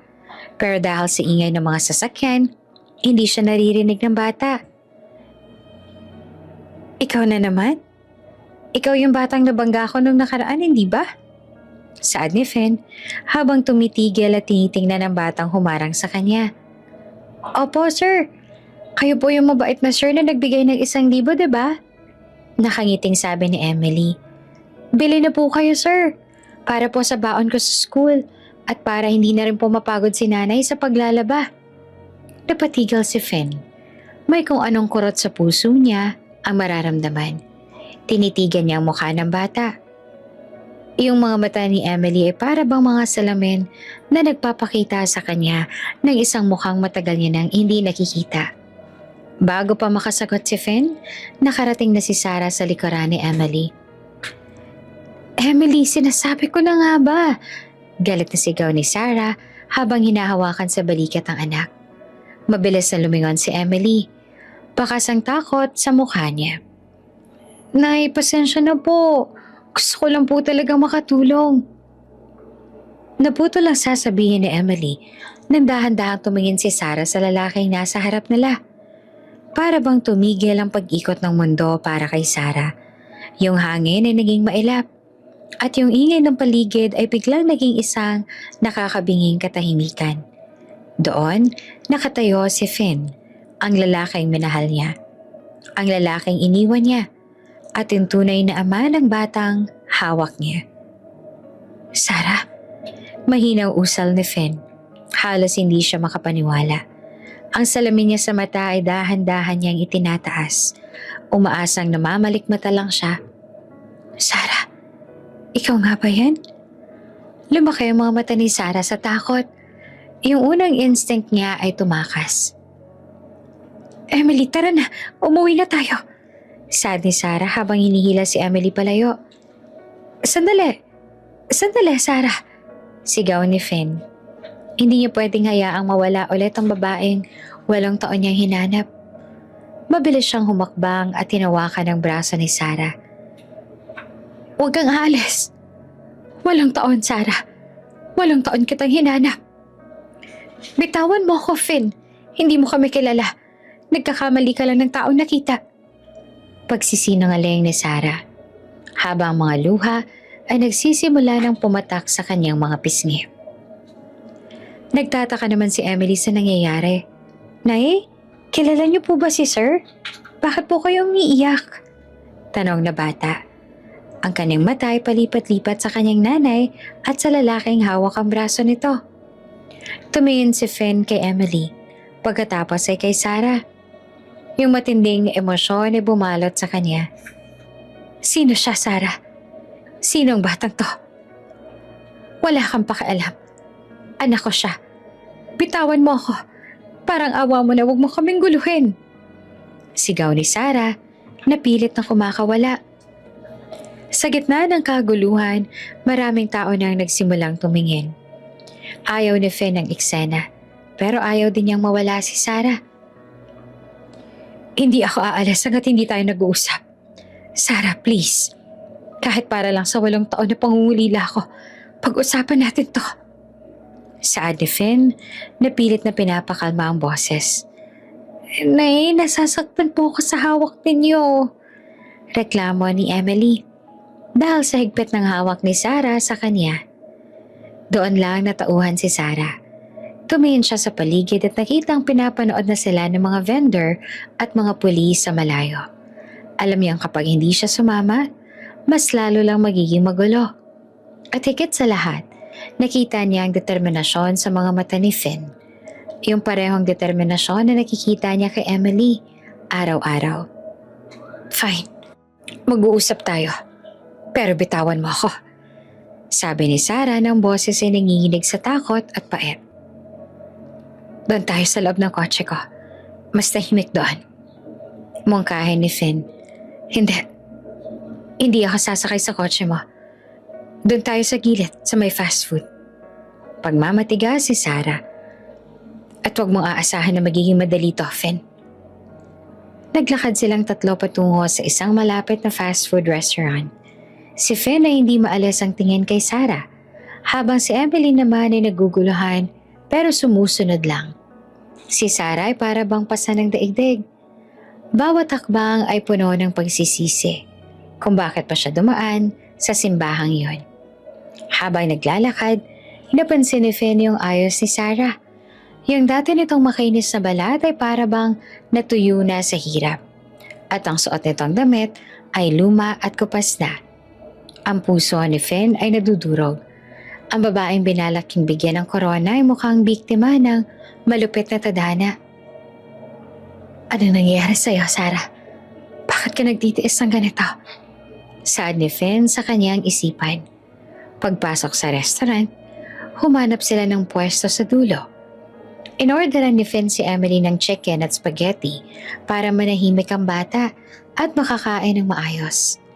Habang masayang kumakain si Emily, ang tensyon sa pagitan ni Sarah at Finn ay para bang kuryenteng bumabalot sa mesa. Bakit ka umalis, Sarah? Bakit mo tinanggap yung pera ni Mommy at iniwan mo ako ng walang paliwanag? Panimula ni Finn na ang boses ay puno ng hinanakit. Tumingin si Sarah ng diretso kay Finn. Kailangan ko yon, Finn. Yung tatay ko. Mamamatay siya kung hindi ko ginawa yan. Yung mga utang niya. Yung mga taong nananakot sa amin. Yung pera lang ng nanay mo ang tanging paraan para maligtas ang pamilya ko. Pero wag mong isipin na ginusto ko yun. Pinilit ako ng sitwasyon. Saad ni Sarah. Sana sinabi mo sa akin. Sana hinayaan mo akong tulungan ka. Sigaw ni Finn ng mahina at maingat para hindi marinig ng mga ibang customer. At ano? Para lalong magalit yung nanay mo? Para tawagin mo akong gold digger kapag nalaman mong kailangan ko ng milyon-milyon? Finn, magkaiba ang mundo natin. Isa lang ako, janitress. Mayaman ka. Hindi tayo magtatagal. Mapait na sabi ni Sarah. Habang nag-uusap sila, si Emily nakikinig lang pala kahit kumakain. Tumingin ang bata kay Finn. Kayo po bang tatay ko na lagi iniiyakan ni nanay sa gabi? Biglang tanong ni Emily. Natigilan ng dalawa. Tumingin si Finn kay Emily. Doon lang niya napansin ng malapitan yung mga detalye sa mukha ng bata. Anong pangalan mo, bata? Saad ni Finn, habang dahan-dahang inaabot ang kamay ng bata. Emily po. Emily Labastida. Sagot ng bata. Sarah, ilang taon na siya? Tanong ni Finn, ang boses ay halos pabulong na lang dahil sa kaba. 8 taon na siya sa susunod na buwan. Sagot ni Sarah na hindi na nagawang magsinungaling dahil alam niyang matalino si Finn. Mabilis nang nag-calculate ang isip ni Finn. 7 taon at ilang buwan ang nakalipas mula ng gabing yon. Iyong timeline ay saktong-sakto. Ang bata ay nabuo nung gabing iniwan siya ni Sarah. Anak ko siya, hindi ba? Tanong ni Finn na ang kanyang mga mata ay nagsisimula ng mangilid ang luha. Hindi naman nakasagot si Sarah. Yumuko lang siya at hinayaan ang kanyang mga luha na pumatak sa mesa. Yung katahimikan ni Sarah ang naging pinakamalinaw na sagot para kay Finn. Emily, ako ang tatay mo. Saad ni Finn habang nakatingin kay Emily. Pero sa halip na yakap, isang matalim na tingin ang ibinigay ni Emily. Kung kayo po ang tatay ko, bakit ngayon lang kayo dumating? Bakit hinayaan niyo kaming maghirap ni nanay? Galit po ako sa inyo, sir. Ayoko po ng pera ninyo. Saad ng bata. Nadurog ang puso ni Finn sa sinabi ng anak. Yung loob ng fast food restaurant ay puno ng ingay ng mga batang naglalaro at tunog ng mga tray na inalalapag. Pero sa sulok na Finn, Sarah at Emily ay nananatiling tahimik. Yung spaghetti na kinakain ni Emily ay nananatiling kalahati na lang sa plato, habang ang bata ay nakatitig ng matalim kay Finn. Si Sarah naman hindi na mapigilan ang panginginig ng kanyang mga kamay habang pilit na pinupunasan ang kanyang mga luha gamit ang isang manipis na tissue. Sarah, mag-usap tayo ng maayos. Hindi ito ang lugar para sa ganitong aminan. Mahinang saad ni Finn. Napilit na pinapakalma ang kanyang sarili kahit na ang totoo ay gusto niya nang isigaw sa buong mundo yung halo-halong emosyon na nararamdaman niya. Wala na tayong dapat pag-usapan, Finn. Nakita mo na kami. Alam mo na ang totoo. At ngayong alam mo na, please, hayaan mo na kami. Bumalik ka na sa mundo mo. Sagot ni Sarah na ang boses niya ay gumagaralgal. Hayaan? Pagkatapos ng 8 taon na paghahanap ko sa'yo, at ngayon malalaman ko na may anak tayo? Sarah, hindi ako ganong klase ng tao. Hindi ko kayo iiwan, lalo na't nakita ko kayo. Giit ni Finn. Tumingin siya kay Emily na hanggang ngayon ay hindi pa rin kumikibo. Anak, sorry. Sorry kung ngayon lang ako dumating. Hindi ko alam na nandito kayo. Hindi ko alam na may anak na pala sa buhay ko. Sir, sabi po ni nanay, yung mga tatay daw, dapat nag-aalaga sa pamilya. Pero yung nakita ko lang po, si nanay umiiyak gabi-gabi pala dahil sa pagod. Nakita ko si nanay na hindi kumakain para lang may pambaon ako. Nasaan po kayo nung panahong naputulan kami ng kuryente? Nasaan po kayo nung nagkasakit ako tsaka walang pambili ng gamot si nanay? Saad ni Emily habang tinutulak ang kanyang plato palayo. Bawat salita ni Emily ay parang latay na humahagupit sa konsensya ni Finn. Tumingin si Finn kay Sarah. Nagtatanong ang mga mata kung bakit hindi ito humingi ng tulong. Pero alam niya ang sagot, ang nanay niya. Bigyan niyo pa ako ng pagkakataon na patunayan na simula ngayon, hindi na kayo muling maghihirap. Sabi ni Finn. Tumayo siya at inabot ang kanyang wallet. Pero mabilis na hinawakan ni Sarah ang kamay niya. Huwag mong gagawin yan, Finn. Huwag mong iisipin na mabibili mo kami ng pera mo. Hindi kami basahan na itatapon mo tapos babayaran mo na lang kapag gusto mo na ulit kunin. Matigas na sabi ni Sarah. Hindi yun ang intensyon ko. Gusto ko lang siguraduhin na ligtas kayo, Sarah. Tingnan mo yung paligid ninyo. Saan kayo nakatira? Saan nag-aaral si Emily? Karapatan niya ang mas magandang buhay. Paliwanag ni Finn. Ang karapatan niya ay katahimikan. Simula nang umalis ako, naging tahimik ang buhay ko kahit mahirap. Pero ngayon nandyan ka, alam kong guguluhin niyo na naman kami ng pamilya mo. Sagot ni Sarah. Tumayo na si Sarah at binuhat yung basket ng sampagita. Emily, tara na. Uuwi na tayo. Sasama ko, ihahatid ko na kayo. Mabilis na sabi naman ni Finn. Hindi na kailangan. Marunong kaming sumakay ng jeep. Saad ni Sarah. Sarah, please, kahit ito lang. Hayaan mo ko maihatid kayo para malaman ko kung nasan kayo. Hindi ako gagawa ng eksena, pangako. Pakiusap ni Finn. Sa huli, dahil na rin sa pagod ni Emily at sa kulit ni Finn, pumayag si Sarah. Lumabas sila ng restaurant at tumiretso sa nakaparadang itim na SUV ni Finn. Laking gulat ni Emily nang buksan ng driver ang pinto para sa kanila. Yung bata ay dahan-dahang pumasok, namamangha sa lambot ng upuan at sa lamig ng aircon sa loob. Nay, ang lamig po rito para pong nasa loob ng mall. Bulong ni Emily habang hinahawakan ng leather na upuan. Naupo naman si Finn sa tabi nila, pero nananatiling malayo ang agwat ni Sarah. Tahimik ang biyahe patungo sa lugar na Sarah. Habang tumatagal, lalong lumiliit ang mga kalsada at lalong nagiging madilim ang paligid. Yung mga naglalakihang building ay napalitan ng mga barong-barong at siksikang mga bahay sa gilid ng riles. Dito na lang sa kanto, sabi ni Sarah. Dito kayo nakatira? Gulat na tanong ni Finn habang nakatingin sa tumpok-tumpok na basura at mga batang hubad na nagtatakbuhan sa putikan. Bakit, Finn? Hindi ba pasok sa standards mo? Hamon ni Sarah. Bumaba silang tatlo. Naglakad sila sa isang makipot na eskinita. Si Finn na nakasuot ng mamahaling sapatos ay hindi alintana ang putik.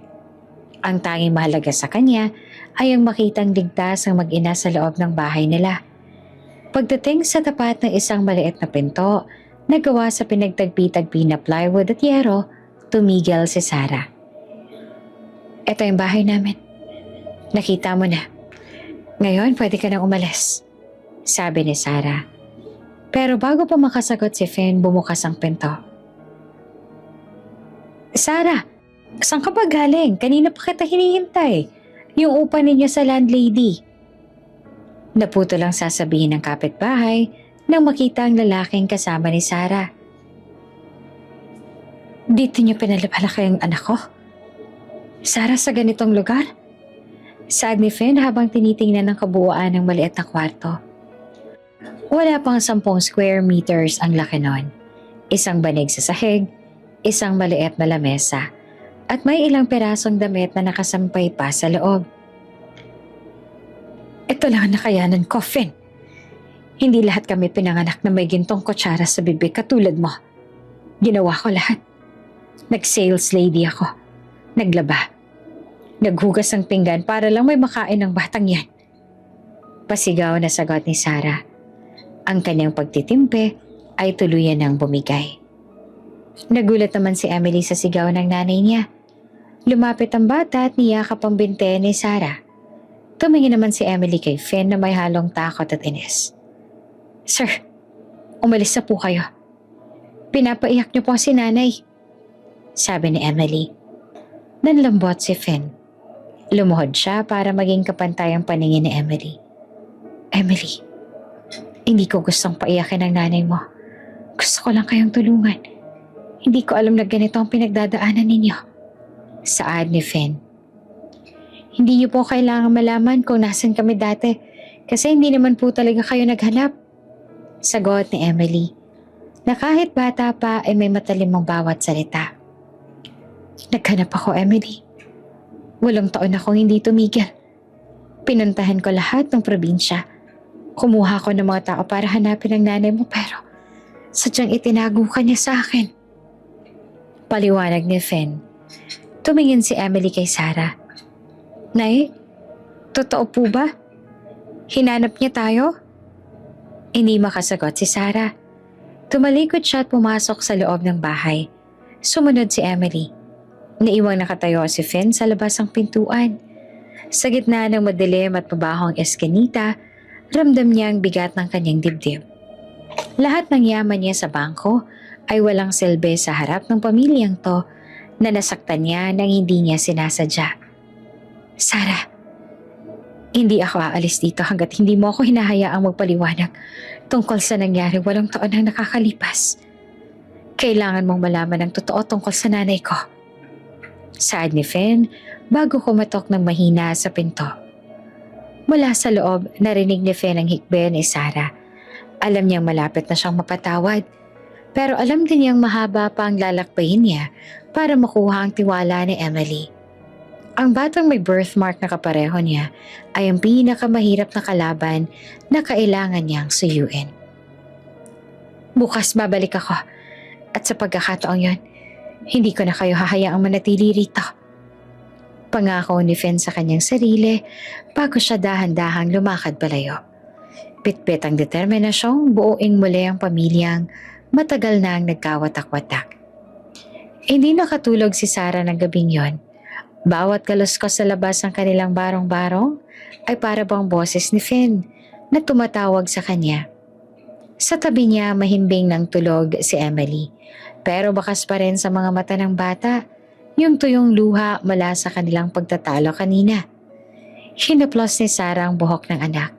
Sa tuwing tinitingnan niya ang mukha ni Emily, ang matatangos na ilong at mahahabang pilik mata, lalong nagiging malinaw ang katotohanan. Si Emily ay isang maliit na berasyon ng lalaking nagmamay-ari ng puso niya. Samantala sa loob ng kanyang penthouse, hindi rin mapakali si Finn. Hawak niya ang isang baso ng scotch pero hindi niya ito iniinuman. Nakatitig siya sa isang lumang envelope na kinuha niya sa kanyang safe. Ang huling sulat na iniwan ni Sarah 8 taon na ang nakalilipas. Noon akala niya ay sapat na ang pera para talikuran siya ni Sarah. Pero matapos ang makita ang kalagayan ng mag-ina, alam niyang may mas malalim na dahilan.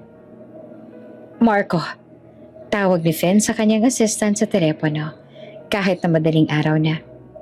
Yes, Sir Finn? May problema po ba? Paos sa sagot ni Marco. Gusto kong ipa-freeze mo lahat ng accounts na may kinalaman sa charity fund ni Mama. At gusto kong dalhin mo sa akin yung head ng security na hawak niya noon pang 2018. Ngayon din, Marco. Dalhin mo siya sa mansyon.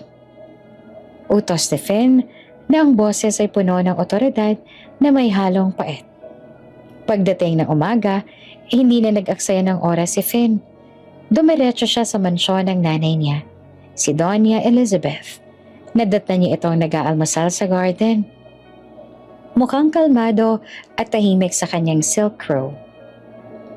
Finn, darling, ang aga mo naman yata. Nakapag-isip ka na ba tungkol sa dinner natin kasama yung mga madrigal?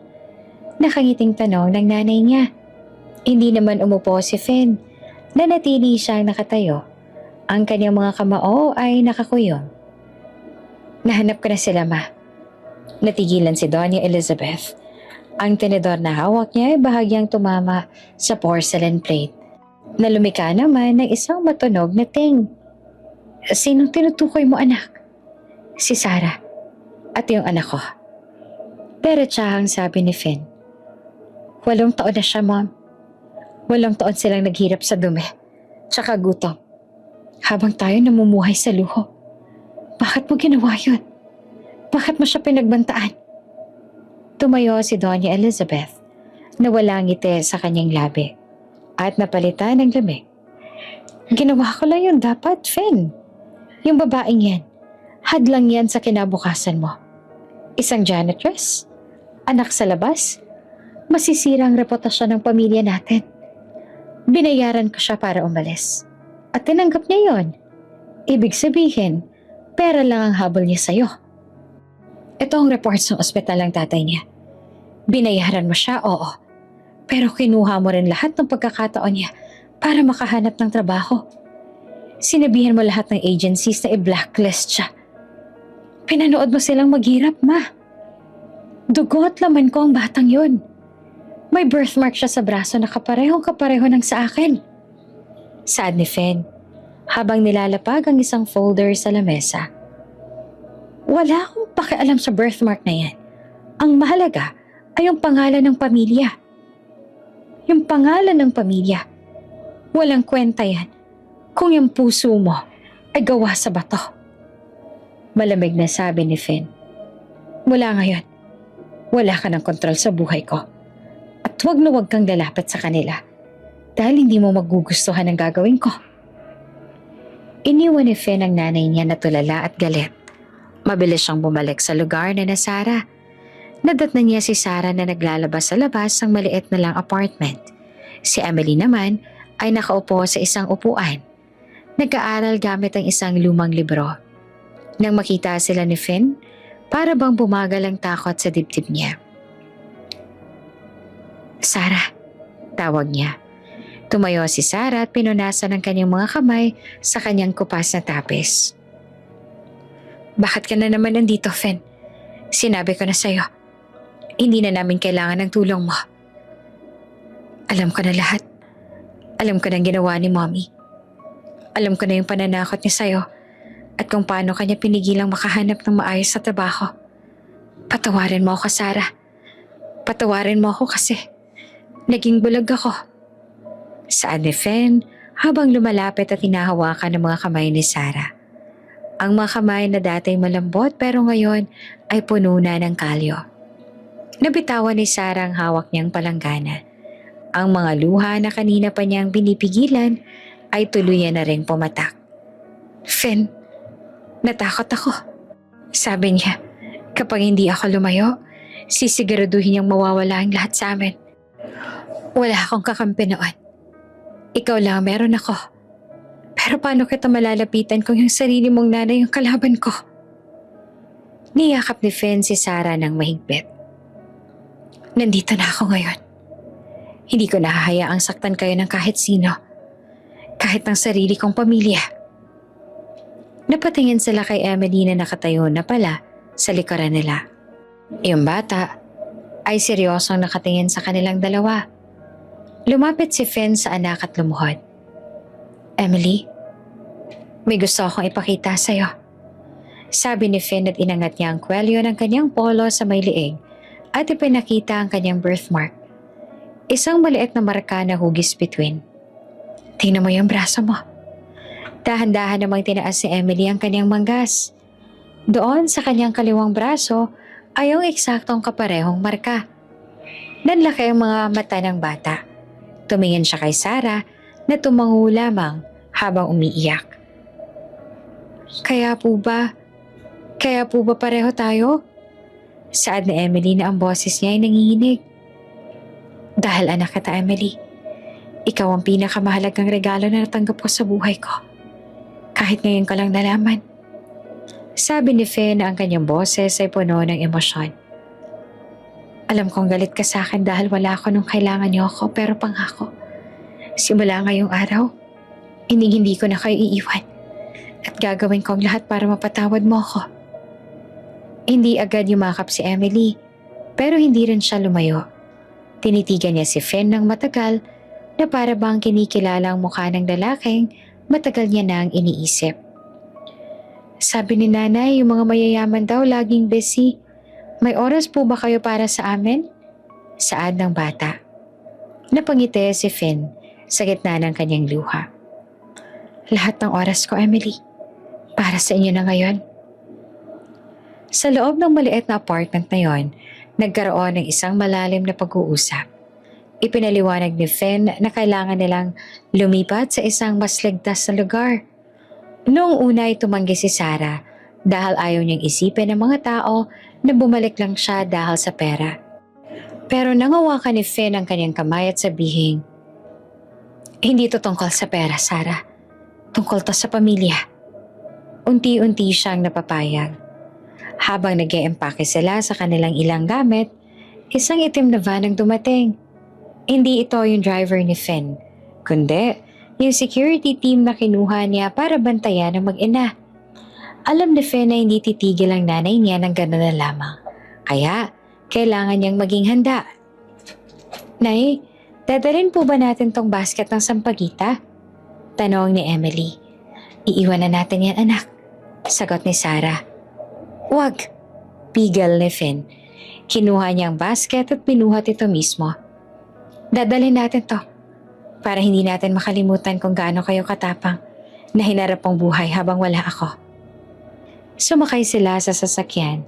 Habang papalayo sila sa squatters area, nakatingin si Emily sa bintana. Ang kanyang mga mata ay puno ng pagtataka sa mga naglalakihang gusali na dati ay pinagmamasdan lang niya mula sa malayo. Si Sarah naman ay nakasandal sa balikat ni Finn. Pakiramdam niya sa wakas, pagkatapos ng 8 taong pagtakbo, ay nakarating na siya sa kanyang tunay na tahanan. Finn, bulong ni Sarah, sigurado ka ba rito? Magiging magulo ang buhay mo dahil sa amin. Ang buhay ko, naging magulo nang nawala kayo. Sagot ni Finn. Ngayong nahanap ko na kayo. Ito ng pinakatahimik na pakiramdam na naranasan ko. Dinala sila ni Finn sa isang private rest house sa labas ng Maynila. Isang lugar na hindi alam ng nanay niya. Doon ay pansamantala silang mananatili habang inaayos ni Finn ang lahat ng legalities para sa pagkakilala kay Emily. Nang makarating sila sa rest house, manghang-mangha naman si Emily sa laki ng garden at sa ganda ng kwarto niya. Tumakbo ang bata patungo sa damuhan na animong nakalimutan pansamantala ang pait ng kahapon. Pinanood ni na Finn at Sarah ang anak mula sa balkonahe. 8 taon tayong ninakawan ng panahon, Sarah. Pero sisiguraduhin ko na ang susunod na 2 dekada, mapupuno ng saya. Saad ni Finn habang inaakbayan si Sarah. Salamat, Finn. Salamat sa hindi pagsuko. Sagot ni Sarah. Yung unang gabi sa rest house ay punong-puno ng katahimikan. Isang uri ng katahimikan na hindi nakasanayan ni Sarah. Sa loob ng 8 taon, ang kanyang gabi ay laging binabalot ng mga ingay ng mga dumadaang jeep. Hiyawan ng mga kapitbahay at yung walang tigil na tunog ng mga kuliglig sa gilid ng riles. Pero dito, ang tanging naririnig niya ay ang mahinang ihip ng hangin sa mga puno at yung banayad na paghinga ni Emily na natutulog sa isang malambot at napakalaking kama. Lumabas si Sarah sa balkonahe, iyakap ang kanyang sarili dahil sa lamig ng gabi. Nakita niya si Finn na nakatayo sa dulo ng garden. Nakatingin sa malayo kung saan makikita ang mga ilaw ng bayan sa ibaba. Dahan-dahan siyang lumapit. Hindi ka pa ba matutulog? Mahinang tanong ni Sarah. Lumingon si Finn at agad na sumilay ang isang malambot na ngiti sa kanyang mga labi. Isang ngiti na sa loob ng 8 taon ay hindi na silayan ng kahit na sino. Hindi ako makapaniwala, Sarah. Pakiramdam ko, kapag natulog ako tsaka nagising bukas, mawawala na naman kayo. Na baka panaginip lang lahat ng to. Totoo, Finn. Nandito kami. Sagot ni Sarah. Tumayo siya sa tabi nito. Pero natatakot pa rin ako. Ang bilis sa mga pangyayari. Kahapon lang, nag-iisip ako kung paano pagkakasyahin yung barya ko para sa pamasahe ni Emily. Ngayon, narito na kami. Kasama ka. Hindi mo na kailangang mag-alala sa barya. Gusto kong ibigay sa inyo lahat ng nararapat sa inyo. I want Emily to have the best education, the best healthcare, and most of all, the father she deserves. Saad ni Finn habang hinahawakan ng mga kamay ni Sarah. Galit pa rin siya sa'yo, Finn. Nararamdaman ko yan. Paalala ni Sarah. Matalinong anak natin. Mas matalino pa sa edad niya. Para sa kanya, ikaw yung simbolo ng hirap na pinagdaanan namin. Napabuntong hininga si Finn. Alam ko. At hindi ko siya masisisi. Handa ako maghintay, Sarah. Kung abutin man ng 10 taon bago niya ako tawaging papa, hihintayin ko. Ang mahalaga, nasa tabi ko na kayo. Kinabukasan, nagising si Emily na may halong pagtataka. Pagdilat ng kanyang mga mata, hindi yung butas-butas na yero ang nakita niya, kung hindi yung isang chandelier na gawa sa kristal. Bumangon siya at dahan-dahang lumabas ang kwarto. Nakita niya ang isang mahabang lamesa na puno ng pagkain. Pancakes, bacon, prutas, at mainit na tsokolate. Nakaupo si Finn sa dulo ng mesa. Nagbabasa ng dyaryo, habang si Sarah naman ay abala sa pag-ayos ng mga bulaklak sa florera. Nang makita sila ni Emily, tumigil ang bata sa may pintuan. Good morning, Emily. Nagustuhan mo ba yung kwarto mo? Halika, kumain na tayo. Pinagluto kita ng paborito mong pancakes. Saad ni Finn nang mapansin ang anak. Paano niyo po nalaman na paborito ko yung pancakes? Tanong ni Emily na ang boses ay matigas pa rin, pero may halong kuryosidad. Sinabi sa akin ng nanay mo. Marami pa akong gustong malaman tungkol sa'yo, Emily. Gusto kong malaman kung anong paborito mong kulay, kung anong subject ang gusto mo sa school, at kung anong pangarap mo paglaki. Sabi ni Finn habang pinaghahanda ng pagkain ang bata. Naupo si Emily pero hindi siya agad kumain. Tinitigan niya si Finn. Bakit niyo po ito ginagawa? Dahil ba guilty kayo? Napatigal si Sarah sa pag-aayos ng bulaklak. Emily, huwag kang ganyan sa tatay mo. Hayaan mo siya, Sarah. Pigil ni Finn. Tumingin siya ng diretso sa mga mata ni Emily. Emily, totoo yung sinabi mo. Guilty ako. Guilty ako dahil wala ako ng mga panahong kailangan niyo ako pero higit sa guilt, nandito ako. Dahil mahal ko kayo ng nanay mo.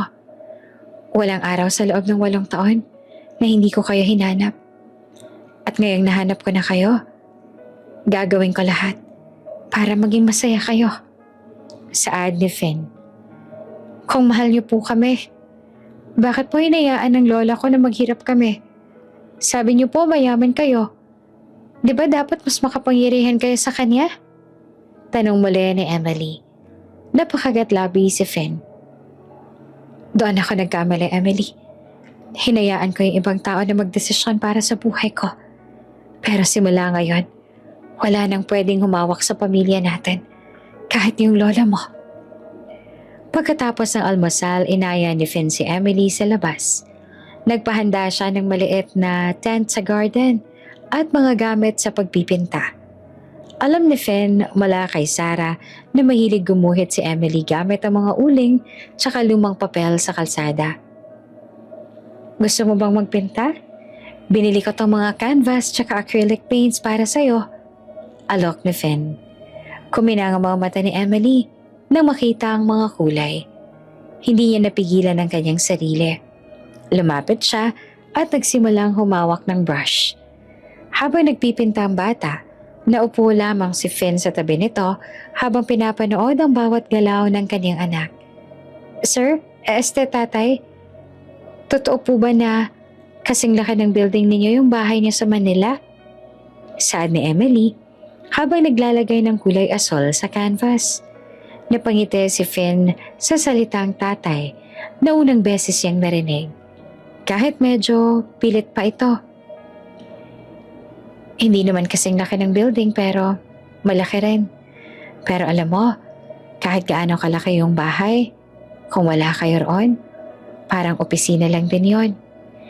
Malamig tsaka walang buhay. Bakit hindi po kayo nag-asawa ng iba? Tanong ni Emily na hindi tumitingin. Dahil yung puso ko, naiwan sa isang babaeng nakilala ko sa elevator. 9 na taon na nakakalipas. At nang nalaman ko na may anak pala kami, lalo kong naramdaman na wala na akong ibang gustong makasama kundi kayong dalawa lang. Tapat na sagot ni Finn. Habang nag-uusap ang dalawa, si Sarah ay nakamasid lang mula sa bintana. May luhang pumatak sa kanyang mata. Luha ng katuwaan. Pagkatapos ng lahat ng hirap, ng lahat ng pait, sa wakas ay nakikita niya nang unti-unting naglalapit ang loob ng mag-ama. Pero sa gitna ng katahimikang to, tumunog ang kanyang cellphone. Isang tawag mula kay Marco. Sir Finn, nasa tapat po ng opisina ninyo ang mommy ninyo. Nagwawala po siya dahil nalaman niyang kinuha niya yung mga files mula sa security agency. Hinahanap niya po kayo. Ulat ni Marco. Sabihin mo sa kanya wala ako sa Manila. At sabihin mo rin na wag siyang magtatangkang magpadala ng tao para hanapin ako. Dahil lahat ng ebidensya ng illegal activities niya sa pag-blacklist kay Sarah, nasa kamay ko na. Isang maling galaw lang niya. Isisiwalat ko yan sa board members. Matigas na utos ni Finn. Ibinalik ni Finn ang atensyon kay Emily. Ayaw niyang madama yung bata sa dumi ng mundo ng mga mayayaman. Gusto niyang manatiling inosente si Emily hanggat maaari. Emily, bukas may pupuntahan tayong abogado. Gusto ko na legal mo nang gamitin yung apelidong Mercado. Gusto ko na malaman ng lahat na ikaw ang nag-iisang tagapagmana ko. Saad ni Finn habang tinutulungan si Emily na maghalo ng kulay. Ayoko po ng pera ninyo. Ulit ni Emily. Hindi to tungkol sa pera, anak. Tungkol to sa pagkilala sa'yo. Para wala nang makapanakit sa inyo ng nanay mo. Para protektado kayo sa labas. Paliwanag ni Finn. Lumipas ang hapon na puno ng tawanan at kwentuhan. Si Sarah ay nakisali na rin sa kanila. Naglaro sila sa damuhan. Isang bagay na kailanman ay hindi nagawa ni Sarah dahil sa sobrang pagod sa trabaho noon. Para sa kanila, ito ang kanilang unang family day. Nang sumapit ang gabi, habang naghahanda na silang matulog, lumapit si Emily kay Finn. Salamat po, Papa. Salamat po sa pancakes. At salamat po dahil nahanap niyo kami. Saad ng bata. Niyakap ni Finn ang mahigpit ang anak. Sa sandaling yon, naramdaman niya ang tunay na tagumpay. Walang anuman, anak. Hindi na kita bibitawan. Bulong pa ni Finn. Nang makatulog na si Emily, nag-usap ulit sila ni Finn at Sarah sa balkonahe. Iyong hangin ay mas naging malamig. Pero ang pakiramdam nila sa isa't isa ay mas naging mainit. Anong plano natin sa mommy mo? Tanong ni Sarah. Haharapin ko siya, Sarah. Pero hindi dito. Ayoko makita ni Emily ang gulo. Sa Lunes, babalik ako sa Maynila para ayusin lahat. Magpapadala ako ng karagdagang security dito. Gusto ko maging ligtas kayo habang wala ako. Sabi ni Finn. Mag-iingat ka, Finn. Kilala mo yung mommy mo. Gagawin niya lahat para makuha ang gusto niya. Babala ni Sarah. Hindi na siya may hawak ng baraha ngayon, Sarah. Ako na. At meron na akong dahilan para lumaban ng mas matindi. Kayo. Determinadong sabi ni Finn. Hinalikan ni Finn si Sarah sa noo. Sa ilalim ng liwanag ng buwan, nangako sila sa isa't isa na anuman ang mangyari, hindi na sila muling maghihiwalay. Sa loob ng opisina, magulo ang lahat. Pero nang pumasok si Finn, tumahimik ang buong lobby. Hindi ito yung Finn na nakasanayan nilang makita. Yung lalaking mukhang pasa ng daigdig. Ngayon, ang kanyang mga hakbang ay puno ng bagong determinasyon. At ang kanyang mga mata ay may kislap na tanging ang isang amang nagtatanggol sa kanyang pamilya ang makakakita. Marco, ihanda mo yung boardroom. At siguraduhin mong walang makakapasok na hindi ko otorisado. Utos ni Finn habang naglalakad patungo sa elevator. Sir, yung mommy niyo po, nandoon na siya sa opisina ninyo. Halos 1 oras na siyang naghihintay. Bulong ni Marco. Hayaan mo na siya. Mas mabuti ngang nandun siya. Panahon na para matapos ang larong to. Sagot ni Finn. Nang bumukas ang pinto ng kanyang opisina, bumungad sa kanya si Doña Elizabeth.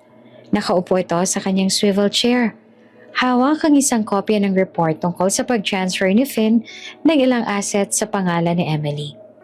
Ang mukha ng matanda ay maputla sa galit. Ang kanyang mga braso ay nakahalukip-kip. Finn? Ano tong kalokohan to? 1 bilyong piso sa isang trust fund para sa batang yon? At isang mansyon sa pangalan ni Sarah, nababaliw ka na ba?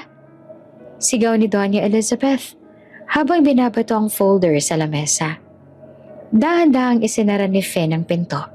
Nanatili siyang kalmado. Isang bagay na lalong nagpagigil sa nanay niya. Hindi ako nababaliw, ma. Ibinabalik ko lang yung taon na ninakaw mo sa kanila. At sa totoo lang, kulang pa yan sa lahat ng hirap na pinagdaanan nila dahil sa'yo. Hindi mo ba naiisip yung kumpanya?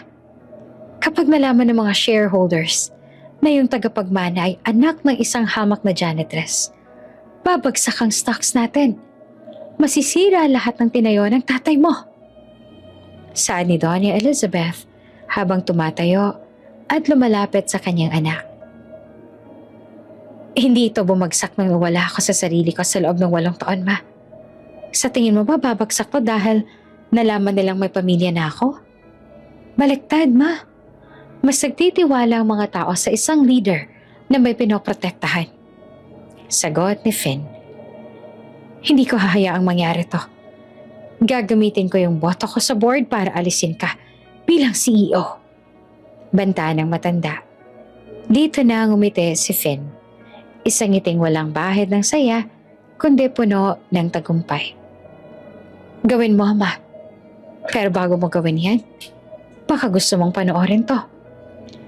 Inilabas si Finn ang kanyang remote at binuksan ang malaking screen sa kanyang opisina. Lumabas doon ang mga video footage at audio recordings ng dating head of security ni Doña Elizabeth. Malinaw na naririnig ang boses ng matanda na nag-uutos na i-blacklist si Sarah sa lahat ng trabaho. Yung mga banta nito sa pamilya Labastida at yung mga illegal na transaksyon para manipulahin ang mga investigador ni Finn noon.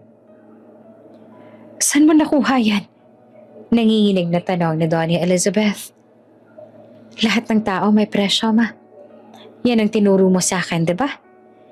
Binayaran ko yung dating tauhan mo ng doble sa binigay mo para magsalita siya.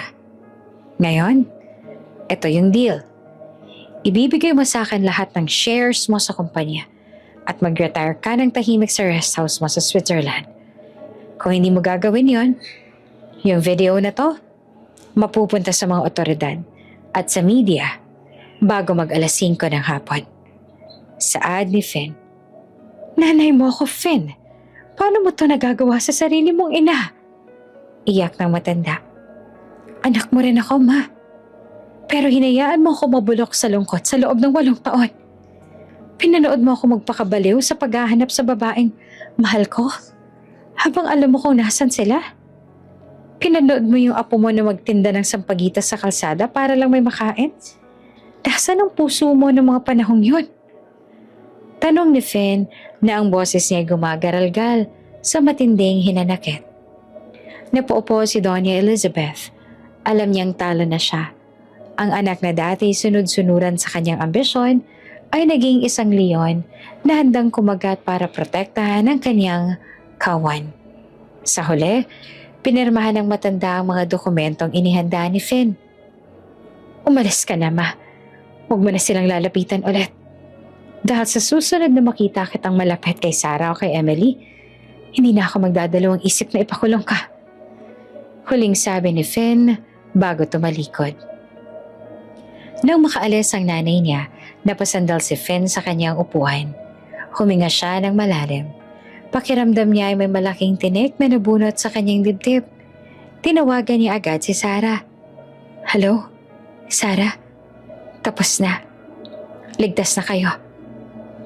Wala na si Mama nagagambala sa atin. Masayang balita ni Finn. Finn, sigurado ka ba? Hindi ba masakit para sa'yo na gawin yan sa kanya? Tanong ni Sarah mula sa kabilang linya na bakasang pag-aalala. Mas masakit na makita kayo naghihirap, Sarah. Handa na lahat dito. Mamayang hapon, susunduin ko kayo. Lilipat na tayo sa bago nating bahay. Sabi ni Finn. Samantala sa rest house, abala naman si Emily sa pag-e-empake ng kanyang mga bagong damit. Pero sa isang sulok ng kanyang bag, isiningit niya ang kanyang lumang basket ng sampagita. Bakit mo pa dadalhin yan, anak? Tanong ni Sarah. Para po kapag naging mayaman na tayo, hindi ko malilimutan na minsan ako naging batang nagbebenta ng sampagita. At para po kapag nag-aaway kayo ni tatay, ipapaalala ko sa inyo, nagaling tayo sa hirap, kaya dapat tayo maging masaya. Saad ni Emily. Napangiti si Sarah at niyakap ang anak. Ang talino mo talaga. Manang-mana ka sa tatay mo. Nang sumapit ang hapon, dumating ang convoy ni Finn.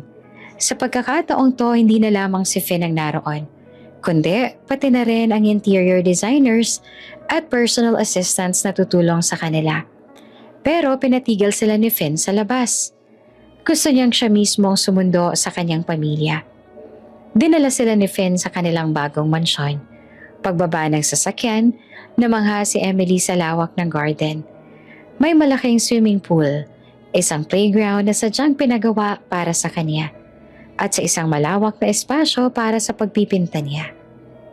Dito na ba tayo titira, Papa? Tanong ni Emily, na sa pagkakataong to ay kusa nang lumapit kay Finn at humawak sa kamay nito. Oo anak, dito na. At hindi lang yan, may sorpresa pa ako sa nanay mo, sabi ni Finn. Dinala ni Finn si Sarah sa loob ng mansyon. Sa bandang likuran, may isang hiwalay na gusali na mukhang isang modern bakery. Pagpasok nila, nandun lahat ng pinakamodernong gamit sa pagbe-bake. Sabi mo noon, pangarap mong magkaroon ng sariling bakery. Eto na yon, Sarah. Sarah Sweets. Hindi mo na kailangang magtrabaho para sa iba. Ikaw na ang boss dito. Saad ni Finn habang binibigay ang susi kay Sarah. Hindi naman makapagsalita si Sarah. Umiyak siya sa balikat ni Finn. Lahat ng mga pangarap na itinuring lang niyang hanggang panaginip ay abot kamay niya na ngayon. Salamat, Finn. Sobrang salamat. Bulong ni Sarah. Kinagabihan, nagkaroon sila ng isang simpleng dinner sa garden. Tanging silang tatlo lang habang kumakain. Napansin ni Finn na seryosong nakatingin sa kanya si Emily. Papa, pwede po ba ako magtanong? Ano yun, anak? Pwede po ba nating hanapin yung mga dating kasama ko sa kalsada? Yung mga batang nagtitinda rin? Gusto ko po silang bigyan ng mga libro at pagkain. Saad ni Emily. Napangiti si Finn. Ang kanyang anak ay hindi lang maganda at matalino. Meron din itong napakabuting puso. Isang katangiang nakuha nito kay Sarah. Siyempre naman anak. Bukas na bukas, hahanapin natin sila. Tutulungan natin lahat ng batang nangangailangan ng tulong. Lumipas ang mga buwan at unti-unting naging maayos ang lahat. Si Sarah ay naging hands-on sa sarili niyang bake shop. At si Emily naman ay naging isa sa pinakamahusay na estudyante sa kanyang bagong school. Kahit na may pagkakataon pa rin naaalala nilang pait ng nakaraan, ginagamit nila itong lakas para mas pahalagahan yung bawat sandaling magkakasama sila.